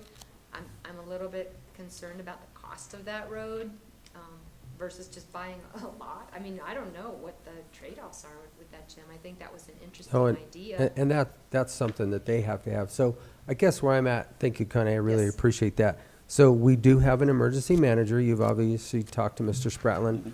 You guys, we do have those resources available. You can establish what would be the best route, and then the conversation can be had with the BLM. The BLM is obviously open. However, she is correct. It is not their, it's not up to them to establish a route for you. So I would say we have that resource available to you. Use Mr. Spratland. Get with him. For me, if a fire happened tomorrow, I would want to know where my safe zone was. And if you haven't done that to this point in time, I think you're a little remiss in what you're doing, and I would get on it immediately. Because there's nothing that says we have 5 years. And then you do have, and obviously we can, work within that with Mr. Spratland and the BLM. I think there are options, but those probably are going to be a little bit farther down the road. All right, thank you. Yeah, and Yep. thank you. I want to applaud the Allen and the HOA is really trying to move forward with this. So many times the fires do come off of private land onto public lands.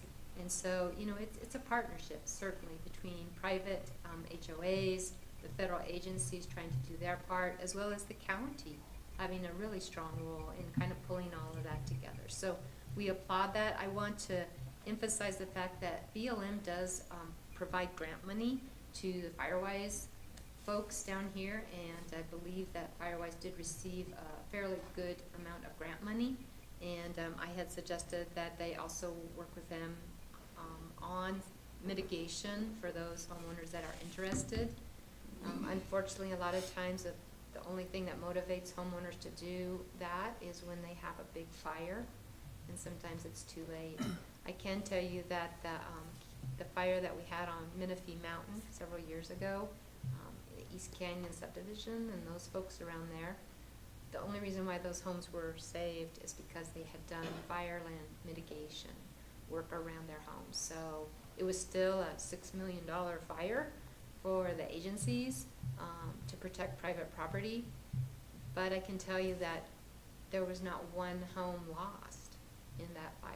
And that says a lot for the partnerships that are out there and available based on wildland fire mitigation. So just want to offer up those as tools in the toolbox. Thank I know you. you guys are so well aware of that Mhm. and are trying hard. But I don't think buying the BLM is probably your best option. It's not available in that particular area. But getting an easement, if you can figure out how to get a road, you know, let's keep talking. I think the road will be expensive no matter what.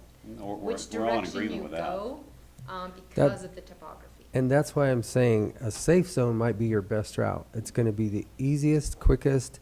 You may never get a And road out of there. You may but never get at a least road you out. have a You can have a long-range place to plan, go. but have a place to go tomorrow. Can I ask a question? Sure.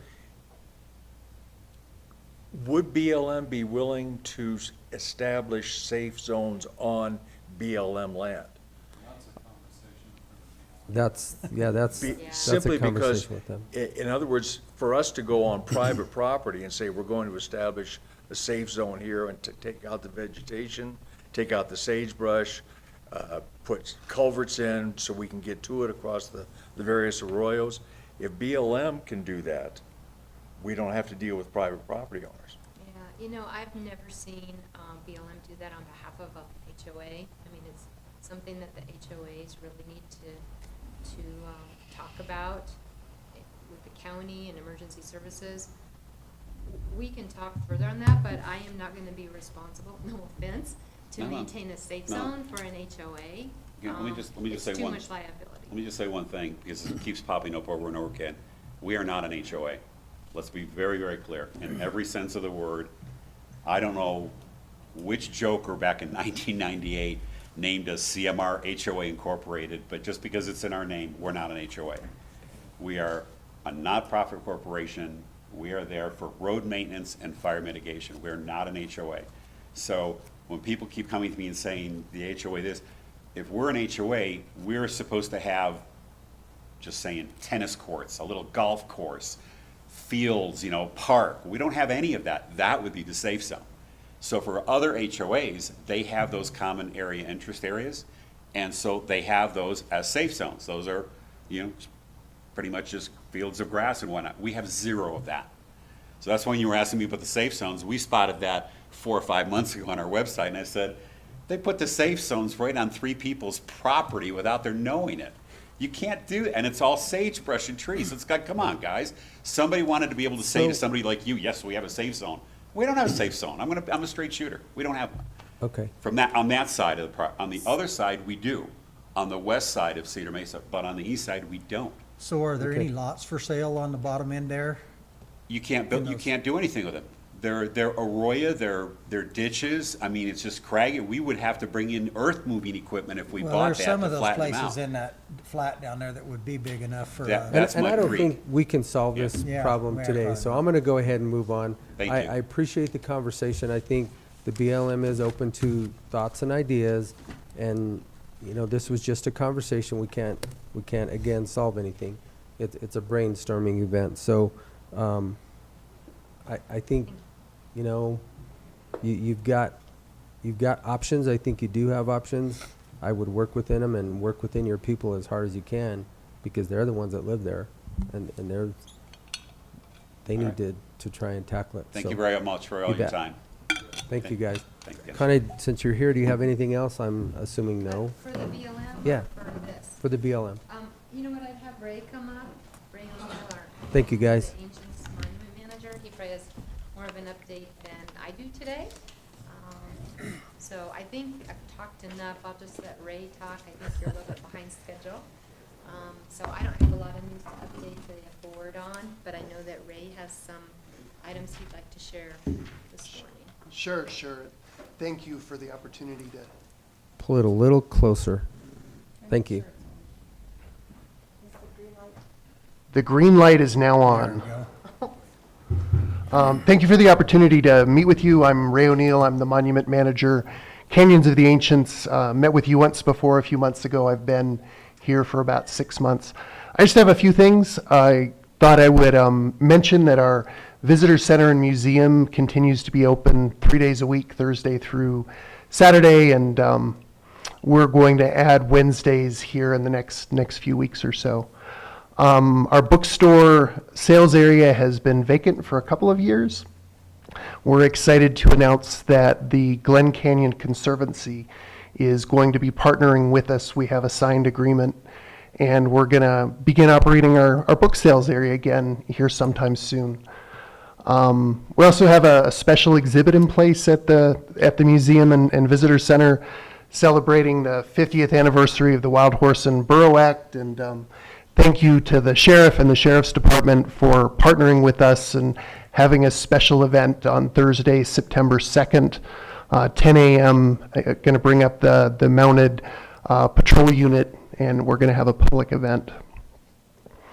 Out on the monument, Painted Hand, the public site, the road accessing it crosses private property, and that's led to some issues. We have a plan to move the road to public lands and plan to begin that work next spring. And that's going to come with an upgrade, vault toilets, picnic area, interpretive signs, and an improved trail. So that public site will get the attention that it deserves. And those are my updates, unless you guys have any questions for me or for Connie. We'll catch you up a little bit on your schedule. Yeah, not at this point in time. Oh, we're so far behind, it doesn't really matter. I appreciate it, though. All right. Well, thank you. I can't squeeze 40 items into a 2-hour deal. Definitely understand that. So, and if you do have any further questions, we're always available through James or directly. So we're happy to work with the board, and we've been meeting on some of the road interests that we have. So we've really appreciated everybody's commitment to taking a look at those and making sure that we can get people to their public lands in a legal and safe manner. So we really have been very thrilled to work with Montezuma County on that. So let's keep doing that. Let's keep having those conversations, because I know people want to get out to their public lands and know that they can get there. So that's all I have today. Thank you very much. All right. Thank you, guys. All right. Thank you, guys. Shaq, I'm going to skip this resolution. Connie, what's that? Let's just get straight to public safety. Sheriff, we're going to bring you up, and then we're going to get to you three, and then we're going to break for lunch. We have interviews we have to do at 1:30, and then we'll reconvene at 2:30 because we're way behind schedule.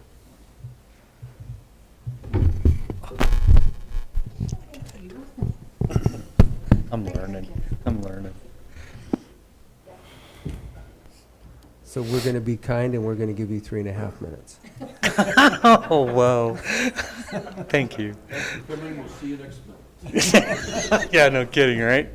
All right, time to go. Let's see if I can connect here. Just thinking about it. Holy smokes, look at that. Success. Did it. Okay. Start off with calls for service for the month of July. 1,591 calls for service that took place. And just kind of brief a few of these things that you'll see. We had one thing that's probably near and dear to your county clerk, 79 bin inspections. Jeez, a lot of them were done by me, so they were certified. But we had 226 traffic contacts, and on top of that, when we get to the drug interdiction, I can point out some of those things. We did have 34 traffic accidents that we actually responded to, either had to assist or actually investigate those that you see there, about 7, 8 of them for sure. As far as Our thefts are still increasing. 12 stolen vehicles. Again, I'd like to take this time to let everybody know that take your keys out of your car, remove your valuables, lock your car, and don't leave it running unattended. I would appreciate that. Out of those, I'm telling you, it happens. It just seems like it's 2 or 3 a week, and we're catching them. And some are short investigations where we can catch them en route. Others take some time to track them down. One in particular, when we had a shooting incident on County Road G, it was just after that investigation, two of those suspects had fled. One, who is a convicted felon, had actually gone to the west, and a gentleman came out, started his nice diesel truck with a camper on it, walked back inside and came back out within just a couple of minutes, and it was gone. This vehicle eventually, 2 days later, was contacted or observed on Interstate 70 traveling eastbound in the Eagle County area. Pursuit took place. A vehicle crashed. He fled, was able to steal another vehicle. Then apparently a burglary took place with this suspect. In fact, the truck that was stolen from Montezuma County, camper's gone. We still haven't found it yet. But the bed was full of tools and whatnot from previous burglaries in Utah. So as it went on, he stole a third vehicle, and apparently committed another burglary near Summit County, and another pursuit took place there, and he was apprehended in Summit County. So that's the danger of leaving your cars running or the keys left in them. It becomes a public safety hazard for everybody out there. Does he end up in our jail or? Not yet, he will. There's so many charges along the way that we're in line. So, believe it or not, he was just released out of parole too, out of DOC, so figure that, right? As far as some of the things I want to highlight, for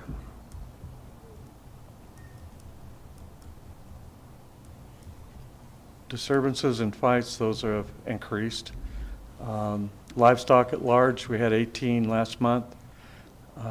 Livestock on the roadway was 2. I think a lot of it had to do with just not enough pasture for the number of stock that were in there, which caused some of it.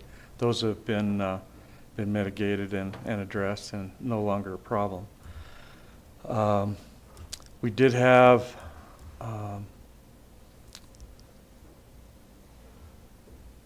when we get to the drugs, we had 6 criminal interdictions. These are narcotics trafficking coming from our southern border that came in. I heard in your public comment, the discussion, we put on a drug identification and information class for the public, addressed toward teachers and parents. And it has a lot to do with a lot of information about where our drugs are coming from, which I've discussed here with the Board of County Commissioners before. Heroin and methamphetamine and fentanyl, even the fentanyl that is disguised as a counterfeit Oxycontin and other prescription drugs, we're seizing these things by the hundreds and even thousands. They're here, they're coming through. It all is done by the Mexican cartels and organized crimes in organizations in Mexico, assisted by China with the precursors, and that's not going to stop.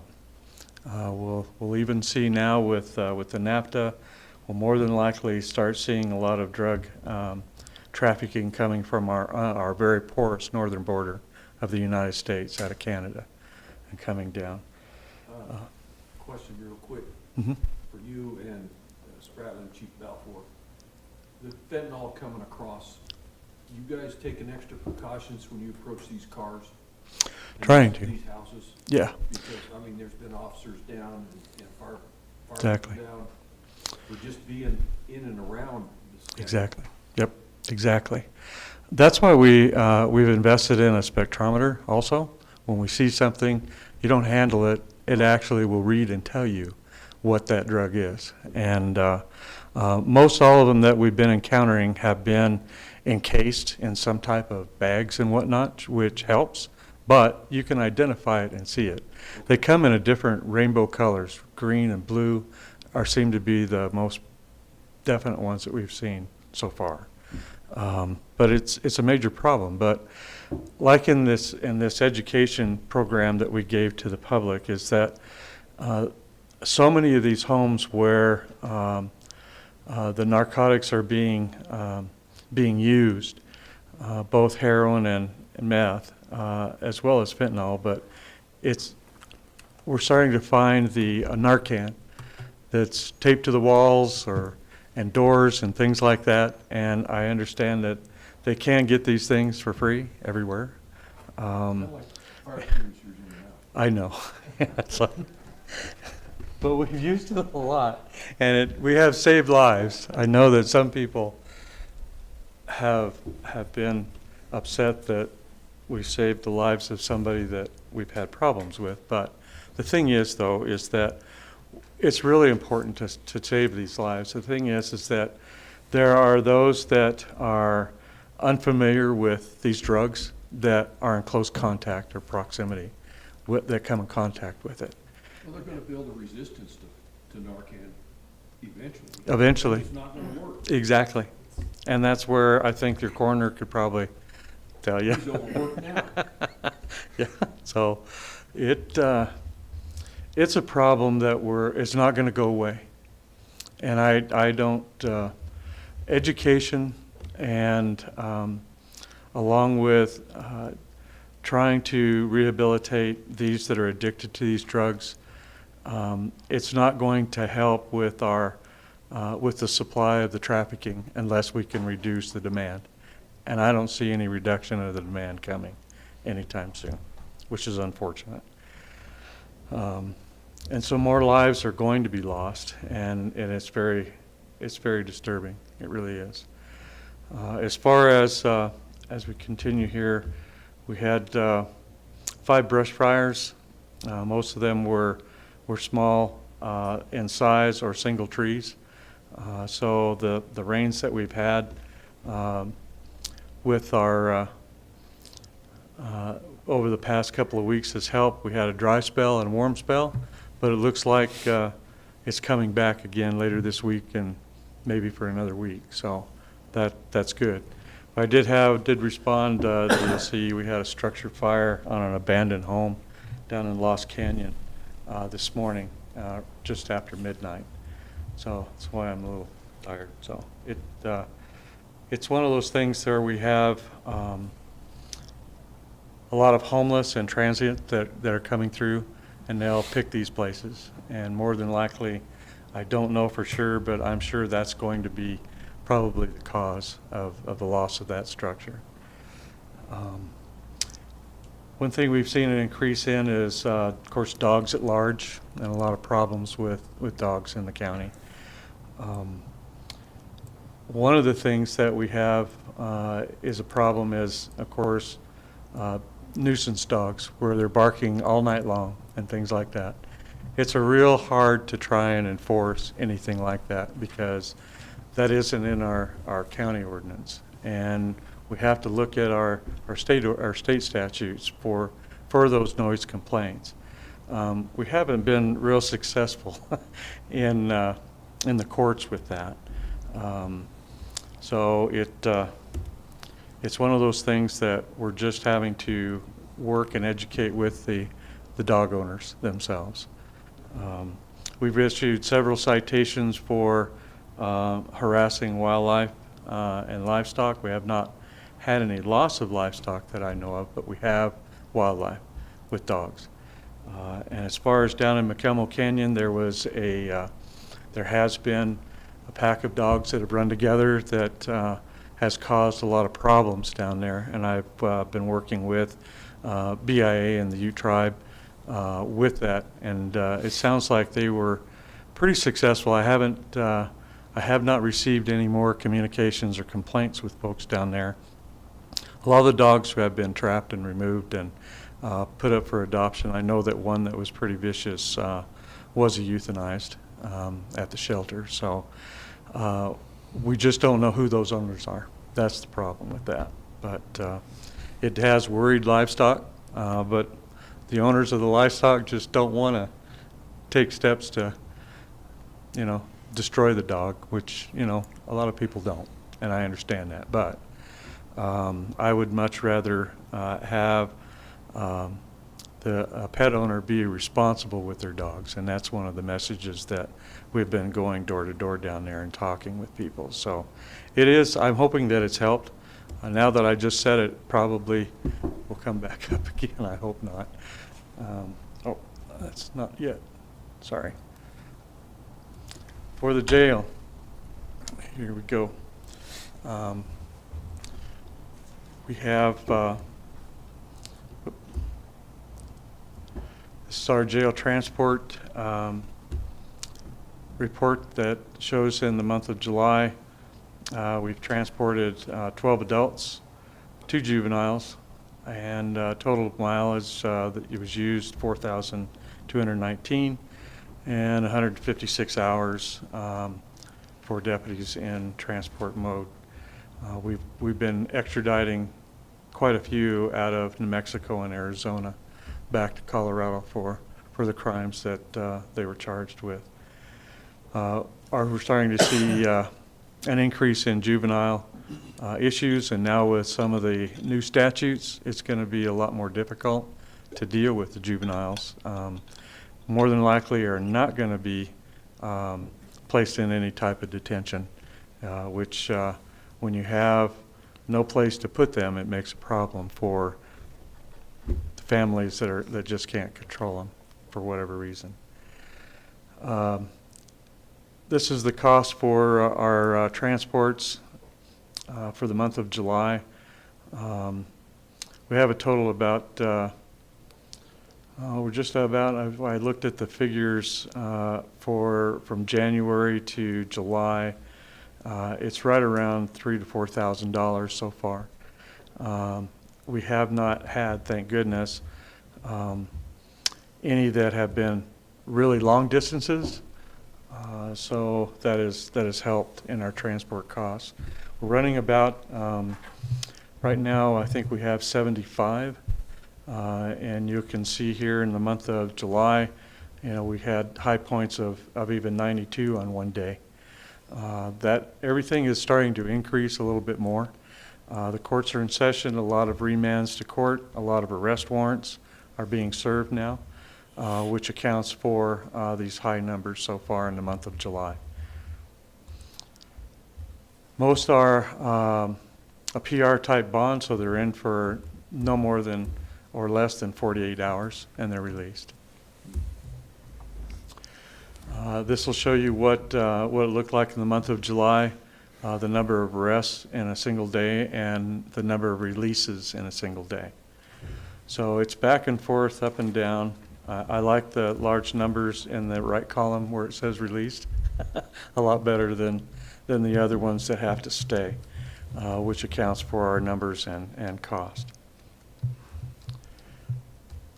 So for Dolores County, this is what was billed to Dolores County for the month of July this year with these number of incarcerations here in the Montezuma County Jail.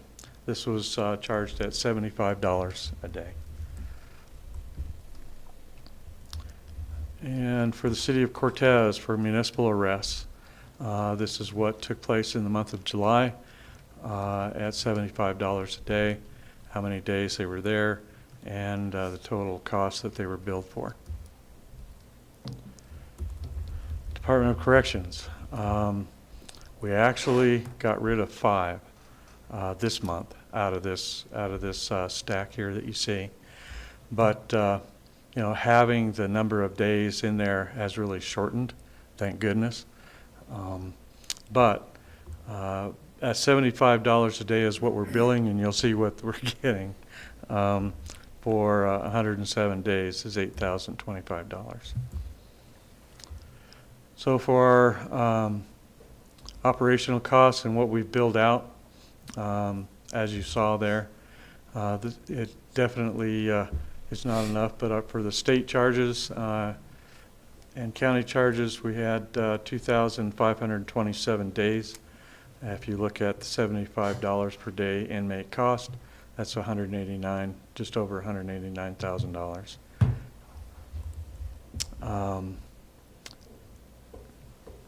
So total cost of prisoners is over $200,000 for the month of July. Monies that were collected on sheriff's fees and whatnot is listed here.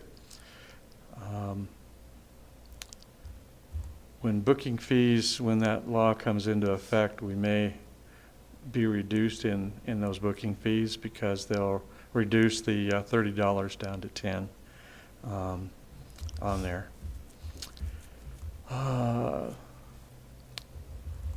Anyway, we have a total of $61,251.79 that was deposited into the general fund for the month of July. Any questions about the jail? Yes. Okay. I have a question. Sure. So with the Delta variant and the possibility of the court system, probably, hopefully not, but possibility of it getting shut down again, what are we going to do with our jail? Do we have capacities? I mean, we were just dealing with this. Sure. Let me tell you what we're dealing with the number of inmates that we have. Those that are showing any signs, nothing's changed. They go into a single cell where they're monitored. But so far, we've only had 2, I believe, in the month of July that were positive for COVID. So that helped. There were no outbreaks, nothing like that. Where our problem is that we have 8 inmates now, I believe, that are scheduled for, they're in for serious crimes that are scheduled for the state hospital, and there's no beds. And it is impossible to put them with anybody else because of their conditions and the problems that they're causing. I think this would be a good time for the commissioners to come and visit the jail so that you can see and hear what our deputies are dealing with every day. It's frustrating. It's frustrating for the district attorney. I spoke with him just the other day about it. But when we don't have the room, especially holding cells being taken up and not being able to put those that are arrested into population right away. I did have 2 days in July that we had to close the jail for several hours. First one was because of a power loss. So we shut everything down. Nobody could be booked in unless it happened to be a serious felony crime. And then the second was they were bringing in people, as you saw, 12, 16 at a time in a day. And I'll tell you, there's just not enough room with the number of deputies that I have to deal with that. And so it was asked to slow down the arrest for a few hours, even overnight. And as it turned out, there weren't any more. So that was great. After midnight, it allowed for them to get caught up. And a large portion of those were actually PR bond and released within the next day or so. So that helped. It's a real juggling match. And if we get an increase with COVID, we're going to be right back to where we were at before I opened it up on April the 5th, and I hope that that's not going to be the case. We have not seen that yet, However, the jail staff and anybody that enters in has to wear a mask or PPE. And our detention deputies are fully equipped with PPE every single shift, every day, all the time. I did just receive a court order last night where the combined court had been opened up that if you were vaccinated and whatnot, you got a sticker. If you weren't, you had to wear a mask. But there was the only restriction. Now it's everybody. They're following the CDC guidelines now, where everybody that comes in has to wear a mask. Okay. It's the court. What do we do? What I found surprising, and I don't know if he's watching, but there was a defendant that was not allowed to come into the facility, to the court, combined court building,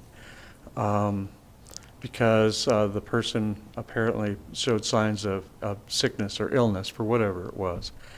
And so the court remanded this person to the jail. So if they're not allowed to go into the court, why do I want them in the jail? Okay, but it was handled. That's what I'm last saying. night. We're headed right back It's down the path it's we were tough. a Yeah, year ago, 10 months ago. It's a juggling act, and the most important thing is that I keep everybody safe. We're doing the best we can with Okay. it. Okay. All right. Steve, doesn't the jail have a backup generator? Yeah, Yeah. we do. Okay. But guess what? Not everything was connected to it. It was great. I know. And that's why it surprised me too. So just isolated zones, isolated circuits that were hooked up to it? Yeah. And so now it's been expanded to take the amount of amps entire and watts that structure opens it up. And so that's why building maintenance and Cortez Electric were there just shortly after that to fix that problem. And I believe it's been fixed, but we have not had any power outages yet. And I think that'll happen at Do you know anybody Main that and can help Mildred them test with that? with They can test it. a power pole. Yeah, they can test it. Turn Yeah. the generator on and see I'd what make a circuits. call, we can get the power off here pretty quick. Yeah, next time I'm gonna call somebody with Empire Electric. No, they were already on it. The thing was is that They're on it fast. a lot of the town was out. So, and unfortunately it affected the detention center. Well, that is by design. Circuits are just separated for what the generators are supposed to Right. function If we with. could have got to the substation quicker, we could have fixed your problem sooner. Yeah. Yeah, so, anyway, it's been interesting, and it's challenging, but, we overcome and adapt with that stuff, so it's good. Anything else? I do know that there is equipment inside the detention center, like light fixtures and whatnot. They're old, and they need to be replaced. And we're in the process of trying to identify how many and what those are and what could be done with that. I know that there were complaints. It's like when you fix it, and when I have Staff Sergeant Tommy Enders, who's very tall, who can reach up and touch it and it falls out, well, that whole thing needs to be replaced. I mean, it's an old jail, but there's been a lot of maintenance to this over the past 7 years since I've been in office. And so that's really helped a bunch. And it's having that working relationship with the commissioners that helps that happen. Now you turn me off. Can you turn me back on? Just for a minute. I got a budget that I need to present to you. This is the Jail-Based Behavior Services Grant that's managed by La Plata County Sheriff's Office. The one last year only paid for meds and a nurse because it was limited in dollars. The state has increased that grant, and so our portion of that has been increased as well. So you can see that we've been granted $31,289 dollars out of their total, like $150,000 to $200,000 grant. And what this does is it definitely helps as far as the detention's budget, paying for those meds from the psychiatrists and whatnot that come in and visit. So it does help. This will run from January 1 as it started and will end June the 30th next year. I'll move we approve the Montezuma County Sheriff Jail-Based Behavior Service Grant 2021-22. I'll second it. Been moved and seconded to accept the Montezuma County Sheriff Jail-Based Behavior Service Grant 2021-2022 in the amount of $31,289. All those in favor? Aye. Aye. Okay. Thank you, gentlemen.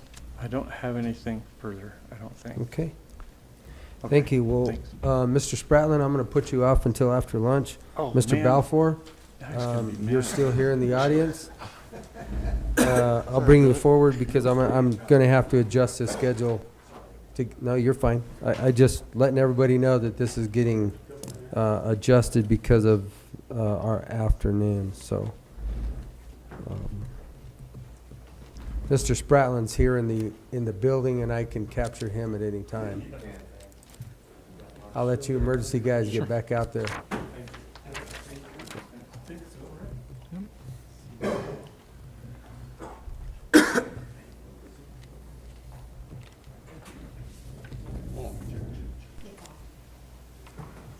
Check. Now we're on. Thanks.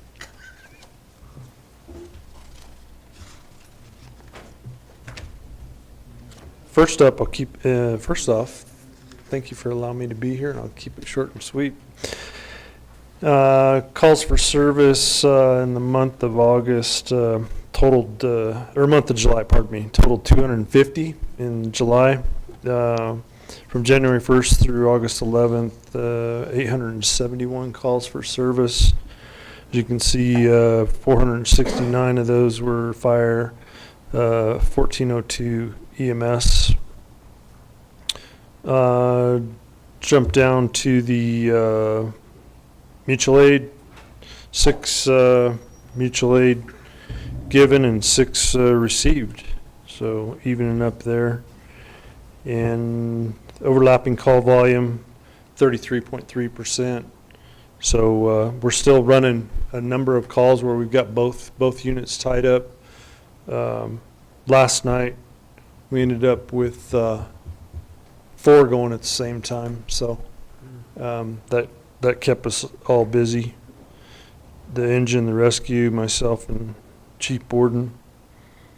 The average turnout time, we use a iPad mobile data terminal to do our silent dispatching now. Dispatch is so busy anymore that it's really difficult sometimes for them to get those times entered immediately, you know, when we go en route or when we arrive on scene.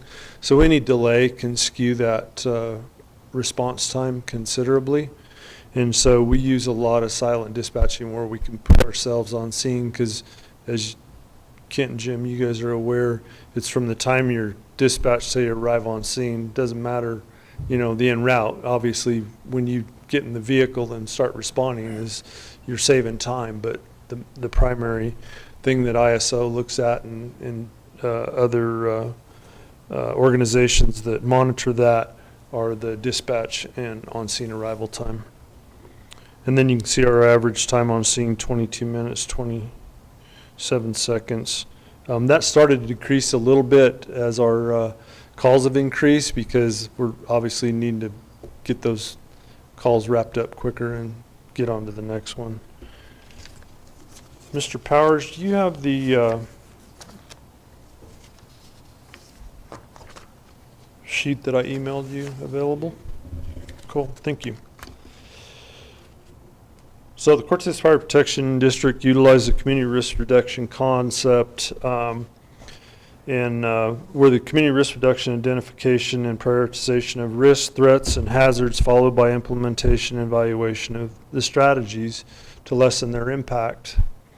Well, traditionally, we've looked at fire prevention inspections as public education is the primary focus. Years ago, that was what we did. And today, we look at it as more a holistic approach where we're looking at it on the civilian and the firefighter perspectives to reduce that risk.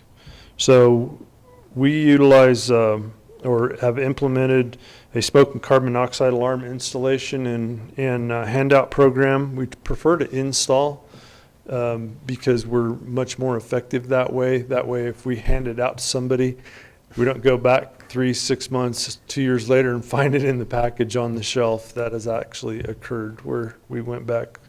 That was years ago, though. We're doing about 200 smoke detector installs annually, and that's a conservative number. We also work on emergency preparedness, and a lot of this goes into the hazard mitigation plan that Mr. Spratlin just completed for the county, where we talk about mitigation efforts, and we're actively working on a mitigation grant. We're actually included in a mitigation grant with the city for the Gear Carpenter Natural Area as well as Denny Lake. So we'll be getting rid of all the tamarisk and Russian olive and any invasive species, as well as thinning out. So creating those breaks in the continuity in the fuels, as you have talked about earlier, right? Yeah.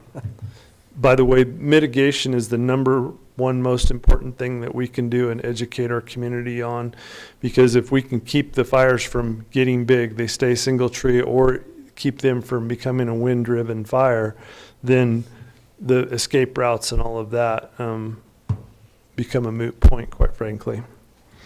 So as we see, there are different things that we do as far as emergency preparedness. We also work with residential properties and businesses for escape planning, fire escape, or active threat escape planning, as Mr. Spratlin has done with Montezuma County. We provide CPR, AED, basic first aid, and stop the bleed training. We provide these classes and courses in conjunction with other organizations. Specifically, the hospital does these, but there are so many people that are looking to be educated on CPR, AED, first aid, and stop the bleed that it's difficult for them to keep up with all of them. So we work together, team up. Kind of what we do is we pick up the people that are, hey, my card's going to expire, or I need to get this training tomorrow or by next week. And the hospital, which works out well for us, they schedule consistently every so many days they provide this training. So we're working together well on that. We also do our address signs. You've seen the green sign with the white reflective lettering on the sign. We average one sign a week, and that's actually picked up considerably in the last year. I think home sales have increased around here, it seems like, and we feel like there are more people coming in from the out of the area that are buying property, having homes built, etc. And so these signs, we do it everywhere from Elk Springs to out here west of town, address signs for people, not just our district. Which is extremely critical. I hope people listening out there, and we might do a video with you, Chief Balfour. There's nothing worse than responding to a location and not knowing where the address is. It's a horrible feeling, I can tell you. I have felt it many times in my life. And getting somewhere where you think you're going and not being in the right place. So get with the Cortez Fire Protection District. You can get a reflective sign so that you do have a sign or an address posted that's visible in front of your place, specifically for the people. We don't have a CO inspection that happens, but that is something that would take place for a CO, certificate of occupancy, prior to moving in. Make sure that you have an address so that you can be found. So, sorry. No, that's awesome. I appreciate that. If these agencies can't find you, they can't help you. That's right. And we typically can find the fire. That's obvious. But if you're yourself or your loved one is suffering from cardiac arrest, respiratory emergency, whatever, it's not setting up a smoke signal. So No. it's extremely difficult if your residence and, or your business as well is not marked adequately. And then, we can do these for $20 a sign. That covers our direct costs on it. And Denise, our administrative assistant, is managing those on a daily basis now. Pre-incident planning, we do for businesses, and that's done on our, what's called our First Do Size Up mobile app. And we can actually, any firefighter can pull that up off their phone and look at where the gas, electric, water shutoffs are located in the event of an emergency, or there's a foot of snow on the ground and we need to shut off the water. We can generally poke around and find it through the snow, at least have a general idea where it's located based off of the pre-plan, as well as it gives us specific business information and any hazards that might be associated there. And then Cortez Fire Protection District has a ISO Class 3 rating for residential and business properties within 5 miles of a fire station and 1,000 feet of a fire hydrant. And then if they're within 5 miles of a fire station, but there's no fire hydrant readily available, they're a Class 6. And then anything outside that 5 mile radius from the station is going to be a Class 10. So very few properties in our district at the Class 10 because we have the 3 stations that cover about 80% of our, 85% of our district. And then we're proud to say that we work daily, weekly with the school district, Montezuma County, the various departments in Montezuma County, City of Cortez, and local businesses to just provide for a safer, more prepared community. And due to this guy being here doing what he's doing, we're in a much better position to offer that countywide. So, questions? I have none at this time. Thank you. Appreciate it. Thanks Thanks for all the you time guys. today, and appreciate what you guys have done. Thank you. Thank you. Thank you. Okay, with that, we are going to go ahead and break for lunch. Mr. Spratland, we'll bring you back at 2:30. You'll be first on the agenda.